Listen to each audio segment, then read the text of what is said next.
Μας ισοπαίδωσε με λόγια που βγήκαν τόσο δυνατά, ώστε κάθε στέλεχος στο διάδρομο να τα ακούσει. Εδώ δεν έχετε δουλειά, κύριοι, πηγαίνετε στο catering και φροντίστε το καφέ. Ο πατέρας μου γύρισε την πλάτη, έκλεισε αργά την πόρτα μη σπαταλώντας ούτε έναν θόρυβο που να μοιάζει με θυμό, απλώς αποφασιστικότητα. Έμεινα όρθια στο χολ, με τους φακέλους σφιχτά κολλημένους στο στήθος, τους ίδιους φακέλους που είχα προετοιμάσει όλη τη νύχτα. Οικονομικές προβολές, εκτιμήσεις κινδύνων, επιχειρησιακά σχέδια. Μέσα στο κάθε αρχείο είχα σημειώσει μετάξι τις κρίσιμες σελίδες, στο περιθώριο ψυχρά και ατράνταχτα επιχειρήματα. Είχα μάθει πως αυτό το κτίριο, το σταθερό ύφος μετρούσε παραπάνω και την ίδια την αλήθεια. Η σιωπή στο διάδρομο έγινε σχεδόν ηχό. Κάποιος γέλασε, έναν ήχο βιαστικό, σαν να ήθελε να σπάσει τη στιγμή, καρέκλες ξύστηκαν στα πατώματα, χαρτιά μοίραζαν κουτσουρεμένες οδηγίες. Και όλα έγιναν χωρίς εμένα, ακριβώς την ώρα τους. Κανείς δεν άνοιξε την πόρτα, κανείς δεν ρώτησε αν έρχομαι. Ήξερα καλά ότι δεν ήταν η πρώτη φορά. Ήταν, όμως, η πρώτη που ένιωσα το σκληρό κράξιμο της απόρριψης τόσο απροκάλυπτα, σαν δημόσια εκτέλεση. Ένας ανώτερος αντιπρόεδρος με προσπέρασε χωρίς να αλλάξει βήμα. Τα μάτια του καρφωμένα μπροστά, σαν να μην υπήρχα, σαν να μην κρατούσα εγώ τα δεδομένα που θα ταυτοποιούσαν τη δική του ομιλία λίγη ώρα αργότερα. Έκανα πίσω, του χάρισα το διάδρομο, τον άφησα να συνεχίσει την πορεία του τόσο ανεμπόδιστα όσο απέκλεισαν εμένα. Στάθηκα στον τοίχο και μέτρησα μέχρι το 10. Όχι γιατί με είχε εξοργήσει, αλλά γιατί κάποια αφελής ελπίδα μέσα μου περίμενε μία χειρονομία, μία συγγνώμη, έστω μία κλεφτή ματιά πίσω. Τίποτα. Τα χρόνια πέρασαν και εγώ πείσμωσα να λέω στον εαυτό μου πως είναι προσωρινό. Ότι, όταν θα έβλεπαν πόσο μεγάλο βάρος τραβούσα στην πλάτη μου, η απόσταση θα σμικρινόταν. Δεν έγινε ποτέ. Ο αδερφός μου είχε πάντα τη θέση του στο τραπέζι, από σύσταση, ευθείας. Ακόμα και όταν έφτανε αργά, αυτή τη μυρωδιά από ακριβό μπέρμπαν και σιγουριά που δεν είχε ιδρώσει να κερδίσει. Ακόμα και όταν ξεφύλιζε πρόχειρα τα έγγραφά μου που εγώ είχα διορθώσει ξημερώματα ολόκληρα. Μέλλον ηγέτης, συνήθιζε να λέει ο πατέρας μου, δεν ακουγόταν σαν ευχή, αλλά σαν κεφάλαιο που είχε ήδη κλείσει. Κανείς δεν έσπρωξε εμένα έξω. Με τοποθέτησαν εκεί ακριβώς όπου νόμιζαν πως θα ανήκω και έμεινα για καιρό σιωπηλή. Επίσημα αναλάμβανα το εσωτερικό συντονισμό. Στην πράξη ήμουν η αθέατη πένα πίσω από κάθε επιτυχία τους. Δεν παραβρέθηκα σε καμία συνεδρίαση. Δεν είχα το δικαίωμα ψήφου στη στρατηγική. Ήξερα, όμως, έξω που στένευαν τα έργα, ποιος περίμενε ποια έγκριση και που έκρυβαν αδύνατα σημεία. Δεν ήμουν πανίσχυρη, ήμουν πληροφορημένη. Και αυτή η διαφορά έγινε όπλο στο χέρι μου, χωρίς να το καταλάβουν. Μία εβδομάδα πριν, το σημείο καμπής δεν έμοιαζε θεαματικό. Ήταν ένα απλό απόγευμα σε ένα μικρό, στενό γραφείο που είχα επισκεφθεί άπειρες φορές. Οι περσίδες ήταν μισάνοιχτες, το φως έπεφτε ανομοιόμορφα στο γραφείο. Κάποιος πλησίασε και γλίστρισε πάνω στο τραπέζι έναν σωρό χαρτιά. Στο δεύτερο μέρος της ιστορίας μας, η ατμόσφαιρα ήταν ηλεκτρισμένη και το μέλλον μου κρεμόταν από μια κλωστή. Τα νομικά έγγραφα είχαν ήδη προσεγγίσει τη ζωή μου, αυτές οι σελίδες που άλλοι έβλεπαν ως απλές τυπικές διαδικασίες. Μόνο την υπογραφή σας χρειάζομαι για την έγκριση, μου είχαν πει. Υπογράψτε εδώ, απλώς τελείωνε τη δουλειά σας. Κάθε σελίδα τη διάβασα προσεκτικά, σιγά-σιγά, γνωρίζοντας πως η αλήθεια κρύβεται πάντα στις λεπτομέρειες. Δεν υπήρχε στιγμιαία ικανοποίηση όταν εντόπισα την ειδική ρήτρα, εκείνη που ενεργοποιούσε τα δικαιώματα διαδοχής, που ο πάππους μου είχε προσθέσει στο οικογενειακό ταμείο εδώ και πολλές δεκαετίες. Ήταν μια διακριτική κατανόηση περισσότερο παρά μια νίκη. Αυτό δεν σήμαινε προαγωγή, αλλά επανακατάκτηση. Η ρήτρα ήταν σαφής. Με το που θα γινόμουν 30 χρονών, αν είχα ενεργό ρόλο στη επιχείρηση και υπέγραφα την ετήσια επιβεβαίωση του ταμείου, ο έλεγχος των κύριων μετοχών θα μεταφερόταν αυτόματα σε μένα. Ο πάππος μου το είχε γράψει για να προστατεύσει τις αδελφές του από την εύνοια που είχε δείξει ο πατέρας μου στους γιους του. Είχε παρατηρήσει πως οι γη του περιθωριοποιούσαν τις αδελφές τους και ήθελε να σιγουρευτεί ότι αυτό δεν θα επαναλαμβανόταν. Ο πατέρας μου και ο αδελφός μου είχαν θεωρήσει αυτά τα έγγραφα ως τυπικές φορολογικές δηλώσεις για χρόνια. Ποτέ δεν νόμιζαν ότι θα έπαιρνα το χρόνο να διαβάσω τυψηλή γράμματα. Όταν υπέγραψα, τους παρέδωσα τα έγγραφα πίσω χωρίς να πω λέξη. Όχι γιατί έκρυβα κάτι, αλλά γιατί ήξερα ότι δεν θα με άκουγαν. Η μέρα προχώρησε, και έχοντας επιστρέψει στο γραφείο μου μετά τη συνάντηση που είχε ήδη αρχίσει χωρίς εμένα, το περιβάλλον γύρω μου ήταν γεμάτο την τυπική του μηχανική αδιαφορία, τηλέφωνα χτυπούσαν, email συσσωρεύονταν, και ένας διευθυντής με ρώτησε αν μπορούσα να ρίξω μια ματιά σε μια ανομαλία του προϋπολογισμού που παρέμεινε άλυτη για μέρες. Κανείς δεν ανέφερε τη συνάντηση, κανείς δεν ρώτησε γιατί ήμουν στο διάδρομο. Η επιχείρηση συνέχιζε με τη δυναμική της, ποτέ δεν απασχολημένη με την αυτοκριτική. Ενώ βρισκόμουν στη μέση μιας έκθεσης συμμόρφωσης, ένιωσα κάποιον να πλησιάζει με γρήγορο βήμα. Δεν ήταν μια ήρεμη προσέγγιση αυτή, αλλά η φρενήρης ενέργεια κάποιου που μόλις είχε δει τον κόσμο του να γυρίζει. Η νεαρή υπάλληλος σταμάτησε λίγο πριν το γραφείο μου, το πρόσωπό της χλωμικό. «Κυρία», ψιθύρισε με τρεμάμενη φωνή. «Πρέπει να δείτε τον εσωτερικό διακομιστή τώρα». Γύρισε την οθόνη της προς εμένα. Δεν διάβασα το κείμενο αμέσως, δεν χρειαζόταν. Ένιωθα την ατμόσφαιρα στο γραφείο να αλλάζει, το πόσο αέρας λεπταίνει πριν από μια καταιγίδα. Στο εσωτερικό της αίθουσας συσκέψεων, οι φωνές υψώθηκαν, οι καρέκλες μετακινήθηκαν, και για πρώτη φορά μετά από 30 χρόνια, κάποιος ανέφερε το όνομά μου. Όχι ως κόρη, όχι ως υποστήριξη, αλλά ως ιδιοκτήτρια. Πίστευαν ότι κλείνοντας την πόρτα, τελείωσαν τη συζήτηση. Βρίσκονταν σε λάθος δρόμο. Απλώς μου έδωσαν χρόνο να προετοιμαστώ. Δεν χτύπησα. Απλώς περίμενα να συνειδητοποιήσουν ότι οι κλειδαριές είχαν ήδη αλλάξει. Όταν η νεαρή υπάλληλος μου είπε ότι έπρεπε να δω κάτι, τη ζήτησα 1 λεπτό, μόνο 1. Αφού κούνησε το κεφάλι της και αποτραβήχτηκε, με άφησε μόνη με μια σιωπή που είχα μάθει να μη φοβάμαι. Για μένα, η σιωπή δεν σήμαινε απουσία, σήμαινε χώρο, χρόνο για σκέψη και απόφαση για ποια εκδοχή του εαυτού μου θα περνούσα στο επόμενο βήμα.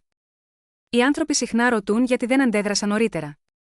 Φαντάζονται την αντίσταση ως κάτι θορυβώδες και ορατό, φωνές, γκρεμισμένες πόρτες, δραματικές εξόδους. Αλλά στην οικογενειακή επιχείρηση, η επιβίωση εξαρτάται από την υπομονή περισσότερον από μικρομετόνο, τι από την κραυγή. Θυμάμαι ακόμα εκείνο το οικογενειακό δείπνο, χρόνια πριν αποκτήσω γραφείο ή τίτλο. Ο αδελφός μου μιλούσε με πάθος για μια τάση στη βιομηχανία ακινήτων, που είχε διαβάσει το πρωί. Οι μεγάλοι γύρω από το τραπέζι γνέφανε με σεβασμό, εντυπωσιασμένοι από τη σιγουριά στη φωνή του. Κι εγώ, πρόθυμη να βοηθήσω, παρενέβη με μια λεπτομέρεια για τους πολεοδομικούς κανονισμούς, κάτι που, αν το αγνοούσαμε, θα μας κόστιζε εκατομμύρια. Ο πατέρας μου δεν με κοίταξε στιγμή. «Μη διακόπτεις», είπε ψυχρά. «Άκου τον αδελφό σου, βλέπει το συνολικό σχέδιο». Καμία φωνή, καμία υπερβολή, απλώς μια αμέτωχη απόρριψη. Εκείνο το βράδυ έμαθα ότι δεν αρκεί να έχεις δίκιο, χρειάζεται και η θέση για να αναγνωριστεί. Και όμως, μόλις τελείωσα τη σχολή διοίκησης επιχειρήσεων, μπήκα στην οικογενειακή εταιρεία με την πεποίθηση πως ο ρόλος υποστήριξης ήταν προσωρινός. Δούλεψα ακούραστα, έμενα ως αργά, έλυνα προβλήματα προτού καν γίνουν ορατά. Έστησα πλαίσια εργασίας, ένωσα τμήματα, διόρθωσα λάθη στο παρασκήνιο, ώστε οι συναντήσεις να κυλούν χωρίς τριβές. Σε μία παρουσίαση στο Διοικητικό Συμβούλιο, ο αδελφός μου περπάτησε στα στοιχεία που είχα σμιλέψει εβδομάδες. Όταν ένας διευθυντής ζήτησε ανάλυση, γύρισε προς εμένα. Του απάντησα και εκείνος πήρε τα εύσημα. Αργότερα, κάποιος με αποκάλεσε η ραχοκοκαλιά του γραφείου. Το είπε με καλοσύνη, μα οι ραχοκοκαλιές δεν προβάλλονται. Η ιδέα να φύγω ήρθε ένα βράδυ Τρίτης. Καθόμουν στη θέση μου με ανοιχτό ένα προσχέδιο email προς ανταγωνιστή, σύντομο, επαγγελματικό, έτοιμο για αποστολή. Έλειπε μόνο μια φράση και ένα κλικ. Κράτησα το δάχτυλο πάνω στο αποστολή περισσότερο όσο περίμενα. Δεν το έστειλα. Όχι από φόβο, αλλά γιατί ήξερα κάτι που οι άλλοι αγνοούσαν. Ποια συμβόλαια κρατιόντουσαν όρθια χάρη στις σιωπηλές μου παρεμβάσεις, ποιες συνεργασίες επιβίωναν αφού είχα μαλακώσει συζητήσεις που θα μπορούσαν να καταρρεύσουν. Δεν είχαν ανάγκη από ηγέτη, χρειάζονταν κάποιον να συγκρατήσει τα πάντα πριν γκρεμιστούν. Και αυτός κάποιος ήμουν εγώ. Για να το επιβεβαιώσω, ζήτησα άδεια ακριβώς στη μέση μιας τριμηνιαίας επιθεώρησης. Ο πατέρας μου την υπέγραψε αδιάβαστη. Τη δεύτερη μέρα, το inbox μου γέμισε σήματα προσοχής. Την Τρίτη, με κάλεσε ο αδελφός μου. Τα audits έχουν γίνει χάλι. Θέλω να το χειριστείς όταν γυρίσεις. Δεν ρώτησε πώς ήμουν. Δεν ζήτησε συγγνώμη. Εκεί αποκάλυψη. Δεν με αναζητούσαν εμένα, έψαχναν τις διορθώσεις μου. Η τόση αναγνώριση δεν ήταν επίπονη, ήταν ξεκάθαρη. Από τότε βλέπω τα πράγματα αλλιώς. Συνεδριάσεις στις οποίες δεν με προσκαλούν. Αποφάσεις που ανακοινώνονται λες και έχουν ήδη λυθεί. Πόρτες που κλείνουν σιωπηλά, χωρίς εξηγήσεις. Και εκεί, σίγμα, ένα ακόμα οικογενειακό τραπέζι, τόλμησα να επισημάνω ότι το χρονοδιάγραμμα που μου έδειξαν δεν έβγαινε σωστό. Ένας θείος γέλασε απαλά. Μην το σκέφτεσαι τόσο πολύ. Κράτα απλούς τους ημεροδείκτες. Εκεί διαπίστωσα ότι δεν είχα θυμώσει και είχα βρει διάβγεια. Κι αν υπήρχε έστω μια ελπίδα, ήταν πως ίσως αυτή τη φορά να με άκουγαν σιγματάφ, αλήθεια. Κάποια στιγμή συνειδητοποίησα ότι το να με βλέπουν ως άειλο στοιχείο μέσα στην εταιρεία δεν ήταν τυχαίο. Δεν ήμουν άχρηστη, αλλά το σύστημα με ήθελε ακριβώς έτσι, αόρατη και πυθύνια. Μέχρι το τέλος εκείνης της εβδομάδας δεν ένιωθα πιο ανάλαφρη, αντιθέτως, ένιωθα σταθερή. Είχα πάψει να περιμένω κάποιο θαύμα που ποτέ δεν θα ερχόταν. Δεν ήξερα ακριβώς τι θα έκανα με αυτή τη νέα διάβγεια, μόνο ήμουν σίγουρη ότι το βήμα πίσω μου έδειξε κάτι σημαντικό. Υπήρχαν γωνιές που κανείς δεν φανταζόταν να κοιτάξει πιο προσεκτικά, ου κι εγώ, για πρώτη φορά, ήμουν έτοιμη να αναζητήσω. Δεν υπήρχε τίποτα που να προμηνύει τη σημασία εκείνης της μέρας. Ξεκίνησε όπως κάθε άλλη, ήρεμα, διαδικαστικά, χωρίς φασαρία. Καθόμουν στο γραφείο μου, κοιτώντας αρχεία που είχα περάσει από τα χέρια μου δεκάδες φορές. Η δουλειά απαιτούσε υπομονή, όχι βιασύνη. Σίγμα, αυτή την εταιρεία, τα σημαντικά πράγματα σπάνια διακρίνονταν με τη μια, κρυβόντουσαν μέσα στην καθημερινότητα. Όλοι με εμπιστεύονταν γιατί ποτέ δεν είχα δώσει λόγο να μην το κάνουν. Ψηφιοποιούσα κληρονομικούς φακέλους πριν η εταιρεία μετακομίσει στα σύννεφα, συμβόλαια, εξουσιοδοτήσεις, τροποποιήσεις, όμικρον με τόνο, τι κανείς δεν ήθελε να αγγίξει. Η δουλειά ήταν από σχεδιασμού, αόρατη, λεπτομεριακή, αξιόπιστη, χωρίς ρίσκο. Και μαζί ερχόταν και ένα σωρό εσφαλμένες υποθέσεις. Κανείς δεν έλεγχε τον παλιό διακομιστή, κανείς δεν φανταζόταν ότι θα έκανα κάτι παραπάνω από ένα απλό ευρετήριο. Εκείνο το πρωί, το αίτημα ήταν ασήμαντο. Μια σύγκριση για ένα μικρό λάθος σε φορολογικό αριθμό προμηθευτή, που η λογιστική δεν μπορούσε να εντοπίσει. Άνοιξα τον φάκελο αρχείων και ακολούθησα το γνώριμο δρόμο, φάκελος προς φάκελο. Μέχρι που μια υποαρχιοθήκη τράβηξε την προσοχή μου, όχι από ύποπτο όνομα, αλλά γιατί έναν παλιό εσωτερικό κωδικό που δεν είχε χρησιμοποιηθεί εδώ και χρόνια, ένα σύρινζολ που ξέχασαν, δεν τον έκρυψαν. Άνοιξα τον φάκελο, γιατί έτσι έπρεπε.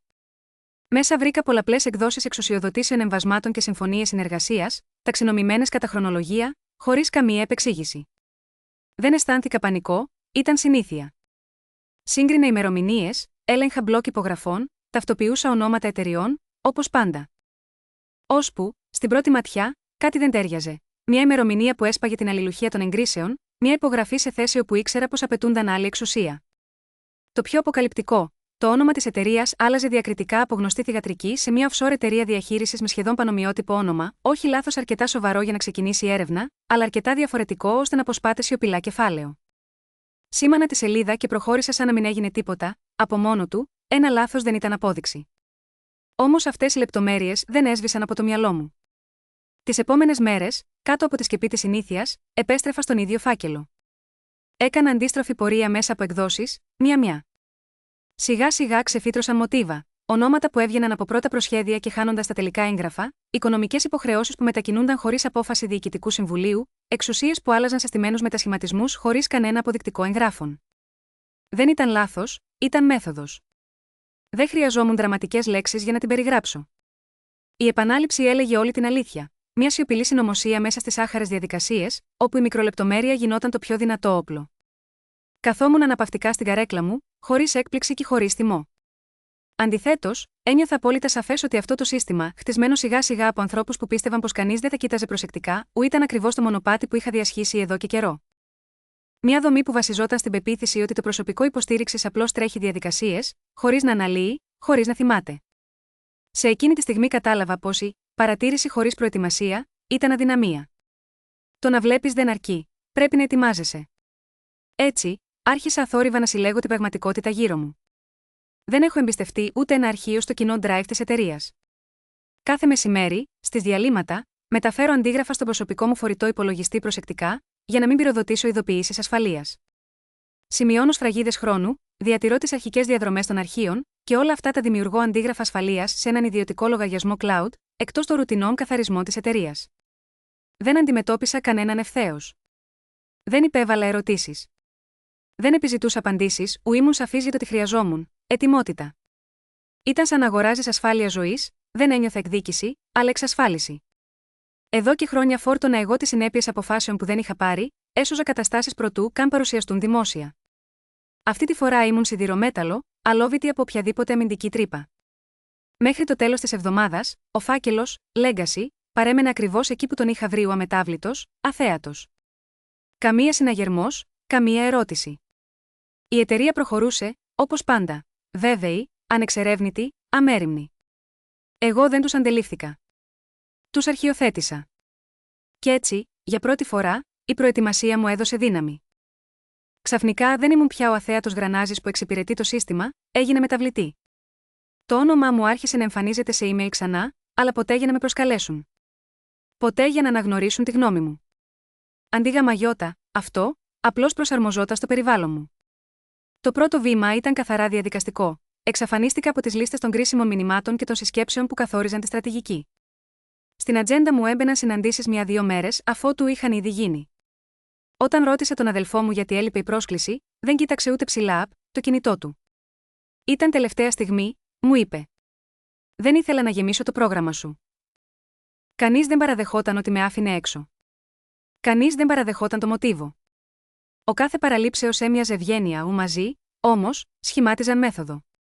Κι ύστερα, η πίεση μετατοπίστηκε από τη διαδικασία στην αντίληψη. Μια βραδιά χτύπησε το τηλέφωνο. Ήταν η μητέρα, με φωνή προσεκτικά εξασκημένη. Ακούγεσαι αγχωμένη, είπε. Ίσως αυτός ο ρόλος είναι υπερβολικός για τώρα. Στο δείπνο, ο πατέρας με κοιτούσε πάνω από το ποτήρι του κρασιού, δεν χρειάστηκε να διαφωνήσει ξεκάθαρα. Ο αδελφός γέμισε το κενό με αστεία. Σε υπεραναλύεις πάλι, μου είπε χαλαρά. Με δυσκολία ακολουθώ την αγωνία σου. Ποτέ δεν ισχυρίστηκαν πως είχα άδικο. Μου υπέδειξαν ότι ήμουν ασταθής. Κι έτσι η κόπωση ήρθε σταδιακά, σαν βράσιμο σε χαμηλή φωτιά. Να σε αμφισβητούν χωρίς να σε κατηγορούν είναι πιο εξουθενωτικό από κάθε επίθεση. Μια επίθεση σε κάνει να αντιστέκεσαι, αυτό εδώ ήταν διάβρωση. Το δεύτερο σημείο πίεσης ήρθε ντυμένο ρουτίνα. Ανανέωση συμβολέου με προμηθευτή, όρι net 30. Είχα ήδη επισημάνει την πληρωμή. Μια ώρα τη μάχη είχε ξεκινήσει πίσω από τις κλειστές πόρτες του γραφείου. Η τελευταία αλλαγή στο παράθυρο πληρωμής από net 30 σε net 60 ήταν κρίσιμη. Θα έδινε στην εταιρεία μας την αναγκαία ανάσα ρευστότητας για το τέταρτο τρίμηνο. Ο πάροχος είχε συμφωνήσει. Εγώ είχα ενημερώσει το σχέδιο στο σύστημα και είχα στείλει την επιβεβαίωση με email. Κι όμως, κάπου ανάμεσα στη δική μου αναθεώρηση και την τελική υπογραφή, η νέα έκδοση εξαφανίστηκε. Το παλιό κείμενο, εκείνο που θα έστενε τα ταμεία στα τάρταρα την πιο ακατάλληλη στιγμή, ήταν αυτό που έφτασε στα χέρια όλων. Μέσα σε μια ώρα κατάλαβα τι είχε συμβεί και έστειλα μια διορθωτική διευκρίνηση, υποθέτοντας πως ήταν θέμα διαχείρισης εκδόσεων. 2 μέρες μετά, όμως, κυκλοφόρησε ένα σκοτεινό εκτελεστικό σημείωμα στο Διοικητικό Συμβούλιο, χωρίς τη δική μου διόρθωση. Αντίθετα, το λάθος παρουσιάστηκε σαν δικό μου σφάλμα, απόδειξη ότι η προσοχή μου χάνει λάδια. Το email μου δεν υπήρξε ποτέ. Δεν χρειάστηκε να δημιουργήσουν ανεπάρκεια, απομόνωσαν μια στιγμή και στη συνέχεια διέγραψαν κάθε ίχνος της διόρθωσης. Λίγο αργότερα, ο πατέρας μου με φώναξε στο γραφείο του. Ίσως οι ικανότητές σου να λάμπουν περισσότερο όταν υποστηρίζεις, όχι όταν ηγούσε, μου είπε με τρυφερότητα. Η ηγεσία θέλει άλλη διάβγεια και εμείς δεν θέλουμε να εξαντληθείς. Δεν διαφώνησα, ήξερα καλά το παιχνίδι. Δεν επιχειρούσαν να με ξεμπροστιάσουν, επιδίωκα να με κουράσουν τόσο ώστε να δεχτώ. Ύστερα ήρθε η πιο ύπουλη πρόταση. Σε οικογενειακό μπραντς, συγγενής που εμπιστευόμουν με ρώτησε αν θα σκεφτόμουν μια άδεια ευεξίας για το καλό της οικογένειας. Σε αυτή την οικογένεια, το καλό σήμαινε απαλλαγή χωρίς ρήξη. Αν αντιστέκονταν, ήμουν εγωίστρια. Αν συμφωνούσα, θα εξαφανιζόμουν χωρίς φασαρία.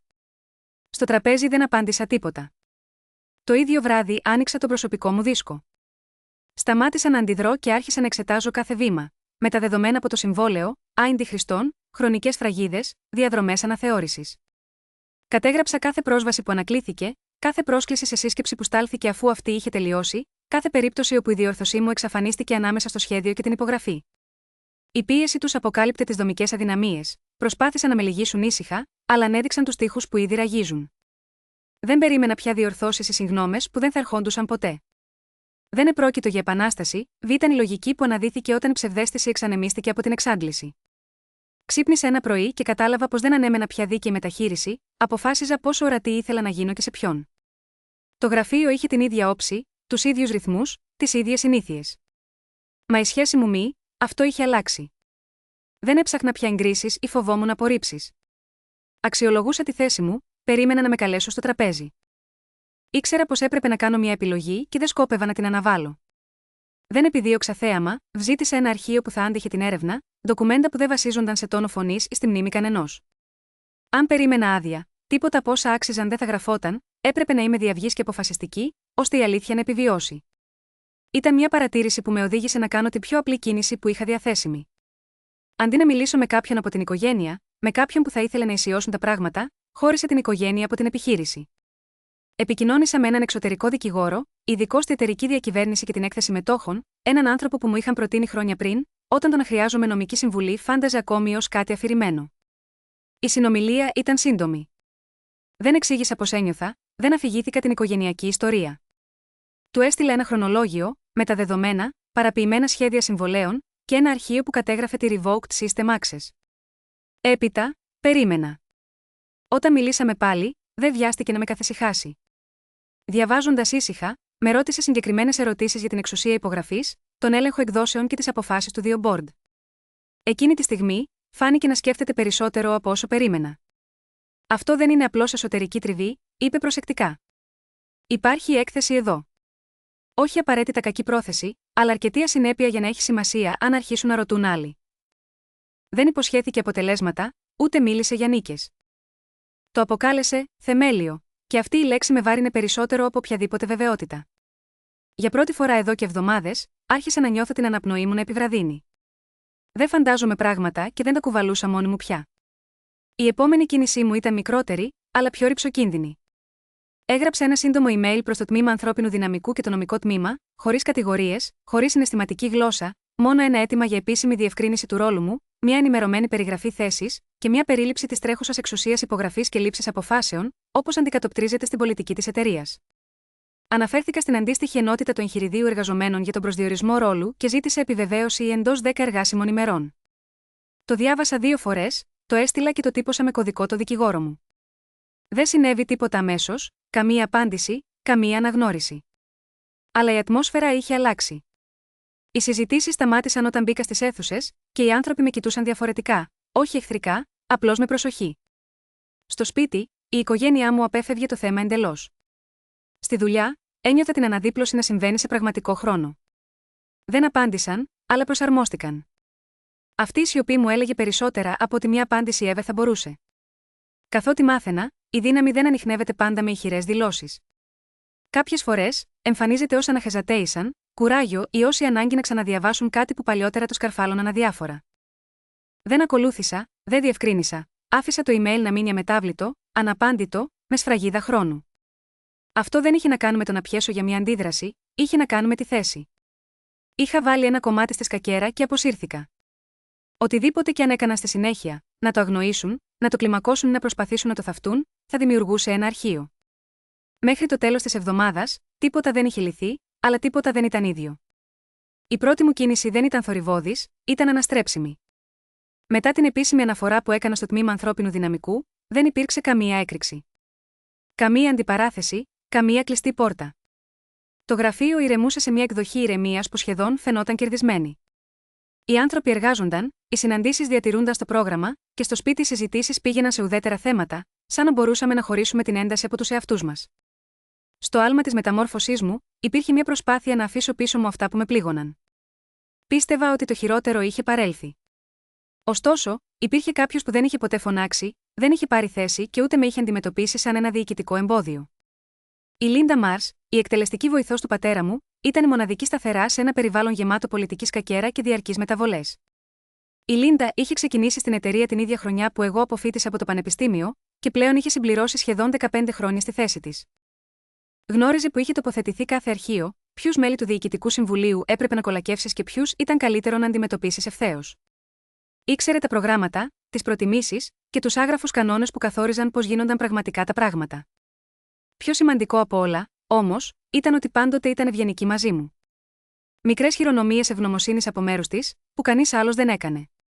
Ένα κατανοητό βλέμμα πάνω από το δωμάτιο όταν μια συνεδρίαση του Διοικητικού Συμβουλίου πήγαινε στραβά, μια ήσυχη προειδοποίηση στην αίθουσα διαλύματος όταν διαισθανόταν ότι ο αδελφός μου ήταν σε κακή διάθεση, και μια περιστασιακή ερώτηση για το πώς ήμουν, αντί για το τι έπρεπε να διορθώσω. Η Λίντα δεν ξέχασε ποτέ τα γενέθλιά μου, όταν κανείς άλλος στο γραφείο δεν τα θυμόταν. Φρόντισε να μου κρατήσει μια θέση στα εταιρικά μεσημεριανά γεύματα όταν το τραπέζι ήταν γεμάτο και οι φίλοι του αδελφού μου είχαν καταλάβει όλες τις καλές θέσεις. Μια φορά μου είχε προειδοποιήσει ότι μια αναφορά που είχα υποβάλει επανεγραφόταν από την ομάδα του πατέρα μου προτού φτάσει στο συμβούλιο, δίνοντάς μου την ευκαιρία να προετοιμαστώ για ερωτήσεις που διαφορετικά θα με ευνηδίαζαν. Η υποστήριξή της δεν ήταν επίσημη, ούτε προσπάθησε να προασπίσει την ένταξή μου ή να αμφισβητήσει την ιεραρχία που με περιθωριοποιούσε, αλλά ούτε και με απέκλεισε. Σε ένα κόσμο γεμάτο αποκλεισμούς, αυτή η μικρή γέφυρα είναι που με έκανε να νιώθω λιγότερο μόνη. Η εμπιστοσύνη δεν αρχίζει πάντα ως αυτοπεποίθηση, μερικές φορές, συλλέγεται από την απόλυτη εξάντληση του να είσαι διαρκώς σε επιφυλακή. Ωστόσο, ο ανακουφιστικός αέρας που προσέφερε η Λίντα ήταν αβάσταχτος. Δεν ζήτησε ποτέ τίποτα για τον εαυτό της, δεν προσπάθησε να εκμεταλλευτεί τις συζητήσεις μας. Απλά άκουγε, και σε έναν κόσμο που κανείς δεν με άκουγε, αυτό φάνταζε σαν δώρο. Δεν μοιραζόμουν τόσο όσο παλιότερα, αλλά με εκείνη μοιραζόμουν περισσότερο από ότι με οποιονδήποτε άλλο.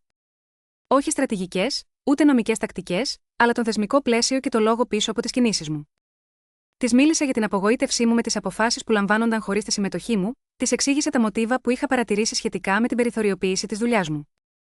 Της εμπιστεύτηκα την υποψία μου ότι το περιστατικό με το συμβόλαιο του προμηθευτή ήταν σκόπιμη σαμποτάζ και όχι απλώς ένα λανθασμένο βήμα. Πίστευα ότι η σιωπή της σήμαινε διακριτικότητα και η ουδετερότητά της ασφαλή χώρο. Στην αρχή οι αλλαγές ήταν ορατές με μεγάλη δυσκολία, σχεδόν απαρατήρητες, και έπειτα. Λίγο μετά, καθώς πλησίαζα στον εκτυπωτή, η Λίντα ξαφνικά βρήκε επίγον μήνυμα στο κινητό της. Η απάντησή της πηγαινοερχόταν ανάμεσα στην ευγένεια και την αμηχανία, αποφεύγοντας να απαντήσει ευθέως για το χρονοδιάγραμμα του έργου. Τα μάτια της γλίστρησαν μακριά απ' τα δικά μου, ενώ πρότεινα να πάμε για μεσημεριανό και εκείνη αρνήθηκε με μια πρόφαση που δεν έπιθε ούτε η ίδια. Τις επόμενες μέρες, άρχισα να αναγνωρίζω σκηνές γνώριμες αλλά στρεβλωμένες. Επισημάνσεις που είχα κάνει για τον προμηθευτή εμφανίστηκαν σε μια εκτελεστική σύνοψη ως αποδεικτικό της κακής μου επικοινωνίας, ενώ οι παρατηρήσεις μου για την αναποτελεσματικότητα τμήματων αναπαρήχθησαν σε πρόταση αναδιάρθρωσης, υπό μορφή ανώνυμης καταγγελίας. Και όλα αυτά, πληροφορίες που είχα εμπιστευτεί στη Λίντα σε στιγμές απόγνωσης, όχι με τη μορφή προδοσίας, αλλά ως ανεπαίσθητη μετακίνηση, όπου θα έπρεπε να υπήρχε μετακίνητο έδαφος. Η πλήρης επιβεβαίωση ήρθε σε μια συνεδρίαση τμήματος τα τέλη Οκτωβρίου. Η αίθουσα συνεδριάσεων ήταν γεμάτη, η ατζέντα είχε τα συνήθη τρίμηνα προβλέψεων και κατανομή πόρων ου θέατρο γραφειοκρατίας που παραπέμπει σε δραστηριότητα χωρίς ουσία. Ο αδερφός μου παρουσίαζε την αξιολόγηση κινδύνων για μια πρωτοβουλία που υπερασπιζόταν. Δεν είχα κληθεί να συνεισφέρω στο σχέδιο, σύμφωνα με τα συνηθισμένα. Εκεί, όμως, στο κομμάτι των ανησυχιών για την υλοποίηση, εμφανίστηκε η ορολογία που είχα αναπτύξει μήνες πριν σε μια πρόταση αναδιάρθρωσης, την οποία είχαν απορρίψει χωρίς εξηγήσεις. Τα δικά μου σημεία, εκείνα που είχα καταγράψει σε ένα αρχείο και είχαν ξεχαστεί, ήταν τώρα σε λίστα με κουκίδες, κίνδυνοι, που τάχα δικαιολογούσαν αυστηρότερο έλεγχο και μικρότερο χρονοδιάγραμμα. Ο τρόπος παρουσίασης ήταν υποδόριος, αλλά σαφής. Αποδόθηκαν σε ανώνυμους εσωτερικούς παράγοντες, που είχαν επιφυλάξεις για την ικανότητα της ηγεσίας. Ήμουν εγώ αυτός ο άγνωστος παράγοντας. Τράβηξα το βλέμμα μου στο χώρο για να εντοπίσω τη Λίντα. Ήταν καθισμένη στο βάθος, με ουδέτερη έκφραση, τα μάτια καρφωμένα στο σημειωματάριό της. Είχε συμβεί να βρίσκεται στη λίστα αποδεκτών εκείνου του ηλεκτρονικού μηνύματος, που κυκλοφόρησε το έγγραφο, είχα δει το όνομά της για μια στιγμή στην οθόνη. Δεν είπε τίποτε. Ούτε υπεράσπισε τη λογική πίσω από τις παρατηρήσεις μου, ούτε διόρθωσε το αρχείο. Ούτε καν φάνηκε να νιώθει άβολα. Κοιτούσε αλλού. Δεν την αντιμετώπισα μετά τη σύσκεψη. Δεν την έβγαλα στην άκρη για να πετήσω εξηγήσεις. Δεν ρώτησα πώς μπορούσε να κάθεται και να βλέπει τις ιδέες μου να μετατρέπονται σε όπλα εναντίον μου. Όχι γιατί φοβόμουν την απάντηση, αλλά γιατί η σιωπή της ήταν ήδη η απάντηση. Η προδοσία δεν φωνάζει πάντα με μαχαίρι. Πολλές φορές απλώς έρνεται, ανέκφραστη. Μερικές φορές η αποχώρηση δεν γίνεται με κραυγές αλλά με σιωπή, ακριβώς τη στιγμή που αλλάζει ο άνεμος. Η Λίντα είχε αισθανθεί πως έρεε η εξουσία στο δωμάτιο και, χωρίς φανφάρες, μετέφερε το βάρος της στην πλευρά του πατέρα μου. Δεν ξεκίνησε με πρόθεση να με πληγώσει, απλώς έκρινε ότι η θέση της δίπλα του ήταν πιο πολύτιμη από τη δική μου. Προτίμησε το ασφαλές μονοπάτι. Η σιωπή ως όπλο, όταν χρησιμοποιείται τη λάθος στιγμή, γίνεται συνειδητή επιλογή.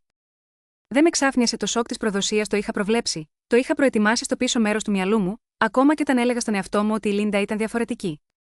Αυτό που με εξέπληξε ήταν η διαυγής αλήθεια που ακολούθησε. Η αφοσίωση σε μια εταιρική πυραμίδα δεν κρίνεται από τις εξαγγελίες, αλλά από την έκθεση. Ποιος είναι πρόθυμος να μείνει ακίνητος όταν όλοι γέρνουν προς την νικηφόρα πλευρά, ακόμη και αν αυτό θέσει σε κίνδυνο τη δική του καριέρα. Η Λίντα, με 15ετή ιστορία στο πλευρό του πατέρα, με σύνταξη στον ορίζοντα, σταθερό πρόγραμμα και θέση στη δομή, δυσκολευόταν να ρισκάρει. Όταν ήρθε η ώρα να διαλέξει μεταξύ κάποιου που μάλλον θα χάσει και κάποιου που θα κερδίσει, έκανε ακριβώς τον υπολογισμό που θα έκανε ο καθένας στη θέση της. Δεν επέλεξε εμένα, επέλεξε τον εαυτό της. 2 ημέρες αργότερα ήρθε το δεύτερο χτύπημα, ντυμένο στα ρούχα της φιλικής ανησυχίας. Ένας συνεργάτης από το μάρκετινγκ, πάντα δευτερεύωμα κίνδυνος, με σταμάτησε στο διάδρομο, χαμηλώνοντας φωνή. Ακόμα και η Λίντα λέει ότι μπορεί να ξεπερνά στα όρια. Η σιωπή της μεταφράστηκε αυτόματα σε σιωπηρή συμφωνία με εκείνη την αφήγηση που οικοδομούσε ο αδερφός μου. Δεν χρειαζόταν να με μισηθεί ή να πει μια λέξη εναντίον μου, αρκούσε να μην πει μια λέξη υπέρ μου. Έτσι, η σιωπή γέμισε με τη δυνατή αφήγηση της πλειοψηφίας. Τότε συνειδητοποίησα μια θεμελιώδη αλήθεια για αυτούς τους χώρους: η ουδετερότητα είναι μύθος. Η σιωπή δεν είναι κενή, γεμίζει με την πιο φωνακλάδικη ιστορία. Σίγμα, έναν οικογενειακό οργανισμό χτισμένο σε αυστηρή ιεραρχία, η σιγή δεν μένει ανεπηρέαστη, υιοθετείται από τον πιο επιθετικό αφηγητή. Πέταξα από πάνω μου κάθε προσδοκία για βοήθεια, όχι με πικρία αλλά με μια ψυχρή, σχεδόν χειρουργική ακρίβεια. Δεν έκοψα δεσμούς με τη Λίντα, δεν έκανα σκηνές, δεν απέτησα συγγνώμη, δεν της έδωσα την ικανοποίηση να μάθει πόσο με κόστησε η σιωπή της. Απλώς αναπροσάρμοσα τη ροή των πληροφοριών. Όλοι μπήκαν σε αυστηρή λογική need to know, οι συζητήσεις μου μικρές, οι email μου αποκλειστικά στρωτές και συναλλακτικές. Έτσι, το παιχνίδι άλλαξε, ή τουλάχιστον, ήμουν πλέον έτοιμος να το παίξω με τους δικούς μου όρους. Είχα φροντίσει να θέσω τον προσωπικό μου δικηγόρο σε ανοιχτή κρυφή κοινοποίηση, αφαιρώντας κάθε πληροφορία που θα μπορούσε να επαναπλαισιωθεί ή να χρησιμοποιηθεί εναντίον μου. Η νέα μου στρατηγική είχε μετατραπεί σε ένα απόρθητο σιλό πληροφοριών, προστατευμένο από τα ίδια τείχη σιωπής που είχαν κάποτε χρησιμοποιηθεί εναντίον μου. Δεν τιμωρούσα κανέναν, απλώς φύλαγα το μέλλον μου από την εύθραυστη τόλμη που δανειζόταν τη δύναμή της από άλλους. Δεν είχα χάσει σύμμαχο, καθένας που σιωπά σε ενέδρα δεν ήταν ποτέ πραγματικός σύμμαχος. Έπαψα να χτίζω τα θεμέλια μου πάνω σε κάποιον που διστάζει. Μέχρι το τέλος της εβδομάδας, οι εσωτερικές ισορροπίες άλλαξαν ριζικά. Δεν κοιτούσα πια τα πρόσωπα για διαβεβαίωση, ούτε μέτραγα σιωπές αναζητώντας κρυφά νοήματα.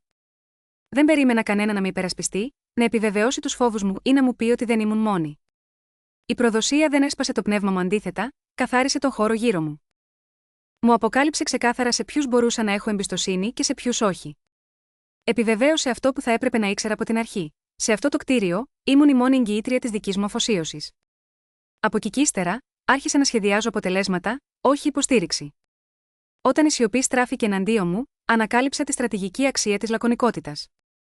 Απαντούσα σαφώς στις ερωτήσεις, ολοκλήρωνα ομικρόν με τόνο ότι υπήρχε μπροστά μου και σταματούσα να συμπληρώνω κενά που δεν ήταν δική μου δουλειά να κλείσουν. Δεν έδινε εκ των προτέρων πληροφορίες, δεν εξηγούσα τον εαυτό μου σε δωμάτια που είχαν ήδη αποφασίσει πως θα με παρερμηνεύσουν. Η νέα σιωπή δεν ήταν βαριά, ήταν κοφτερή, ακριβής. Οι μέρες μου απέκτησαν σταθερό ρυθμό, χωρίς τον παλιό, αντανακλαστικό μου εαυτό που δικαιολογούσε την ύπαρξή του. Νιώθοντας αποστασιοποίηση, ένιωθα ταυτόχρονα μια κρυστάλλινη διάβγεια, σαν να προήχθην. Και τότε, ένας αναπάντεχος σύμμαχος μίλησε. Δεν επρόκειτο για θεαματική αντιπαράθεση ή κρίσιμη συνεδρίαση διοικητικού συμβουλίου, συνέβη σε έναν ρουτίνας έλεγχο εσωτερικών διαδικασιών, σε μία από εκείνες τις πρακτικές συνεδρίες που η εκτελεστική ομάδα παρακάμπτει, θεωρώντας τις λεπτομέρειες κουραστικές. Η αίθουσα ήταν μισογεμάτη, ο τόνος απολύτως τυπικός. Ήμουν εκεί εγώ, χειριζόμουν τις λειτουργίες, ήταν και εκείνη. Μια γυναίκα με φθαρμένο δερμάτινο φάκελο, βαδίζουσα με την αργή σιγουριά κάποιου που γνωρίζει ότι η αξία του δεν κρέμεται από την αναγνώριση. Η Μαργαρίτα Σάλιβαν, η παλιά υψηλόβαθμη ελεγκτής μας. Την είχα συναντήσει χιλιάδες φορές στους διαδρόμους, πάντα με τον ίδιο φάκελο και την ίδια διάχυτη αυτοπεποίθηση. Είχε ξεκινήσει ως λογίστρια, όταν ο παππούς μου διεύθυνε ακόμα την εταιρεία, τότε που τα βιβλία ήταν ακόμα χειρόγραφα και η εμπιστοσύνη εργοδότη υπαλλήλου είχε άλλη βαρύτητα. Για τον πατέρα και τον αδερφό μου, ήταν απλώς ένας υπολογιστής, χρήσιμη αλλά αόρατη. Τη χαιρετούσα με τον ίδιο απόντα νεύμα που επιφύλασαν στους υπαλλήλους καθαριότητας, ποτέ όμως δεν ζήτησαν τη γνώμη της για τη στρατηγική, ούτε την κάλεσα στα δείπνα όπου λαμβάνονταν οι πραγματικές αποφάσεις. Υπέθεταν ότι η σιωπή της σήμαινε έλλειψη γνώσης, και ξέχασαν. Εκείνη, όμως, δεν ξεχνούσε ποτέ. Μέρος 12 από 27. Στη συνεδρίαση, ο χώρος γέμισε με την ένταση που συνήθως συνοδεύει έναν άνθρωπο που βρίσκεται στα πρόθυρα της αποκάλυψης. Ο αδερφός μου, με το ύφος του πετυχημένου επιχειρηματία, προπαγάνδιζε τις τριμηνιαίες προβλέψεις που υποστήριζαν ότι υπήρξε αύξηση 15% στην επιχειρησιακή αποδοτικότητα. Οι αριθμοί έμοιαζαν εντυπωσιακοί πάνω στην οθόνη, αλλά για όσους γνώριζαν που πήγαιναν τα χρήματα, ήταν φανερά αδύνατοι. Η Μάργαρετ δεν αντέτεινε, ούτε σήκωσε τη φωνή της ή με κοίταξε για υποστήριξη. Άνοιξε απλά το φάκελό της, τον φθαρμένο δερμάτινο που κουβαλούσε εδώ και χρόνια, και παρέθεσε ακριβή νούμερα, με συγκεκριμένες ημερομηνίες και κωδικούς μεταφοράς χρημάτων. Η ανάλυση που παρουσίασε δεν συνάδει με τη θριαμβευτική αφήγηση που είχε επικρατήσει μέχρι τότε. Η φωνή της ήταν ήρεμη, σχεδόν συγκαταβατική, σαν να προσέφερε τεχνική διόρθωση, όχι σαν να αποκάλυπτε ψέματα. Η διαφορά που επισήμανε ήταν σοβαρή, σχεδόν $2 εκατομμύρια, ένα κενό που δεν μπορούσε να αγνοηθεί. Αυτά τα χρήματα είχαν κατευθυνθεί ήσυχα μέσα από μια σειρά μεταφορών μεταξύ εταιριών, όλες φαινομενικά αδιάφορες, αλλά συλλογικά καταδικαστικές. Κανείς δεν την αντέτεινε, διότι σε έναν κόσμο γεμάτο εγωισμούς, η γενική λογιστική δεν προσφέρεται για διαπραγμάτευση. Ο αδερφός μου αντέτεινε, χαμογέλασε με το γνωστό του χαμόγελο, αυτό που χρησιμοποιούσε για να κερδίζει χρόνο. Μίλησε για χρονικές διαφορές και σκληρές προσαρμογές.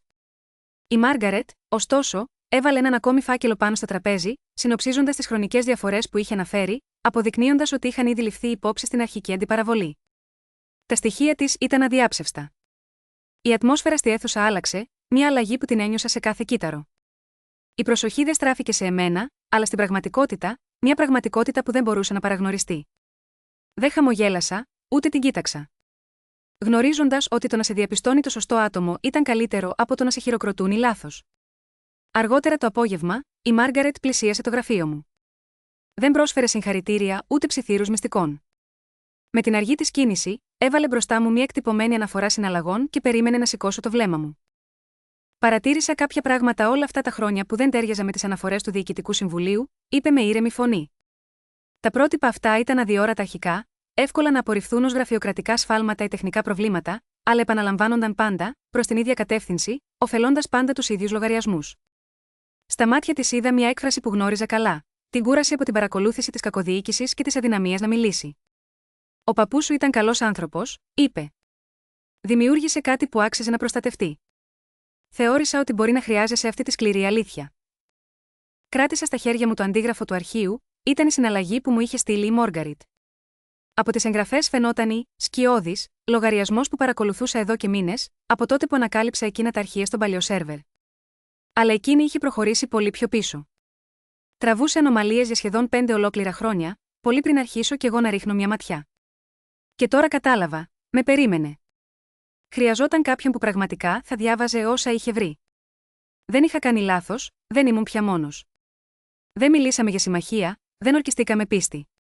Συγκρίναμε απλώς νότες όπως κάνουν οι επαγγελματίες όταν νοιάζονται περισσότερο για την ακεραιότητα των δεδομένων παρά για πολιτικές επιδιώξεις. Έβαζε στη σειρά τα χρονοδιαγράμματα, εγώ τα διασταύρωνα με το ιδιωτικό μου καθολικό. Αναγνώρισα τα μοτίβα που υποψιαζόμουν και τις έδειξα όσα είχα παραβλέψει. Καθαρίσαμε τις υποθέσεις, σβήσαμε την εικασία και την αντικαταστήσαμε με στοιχεία.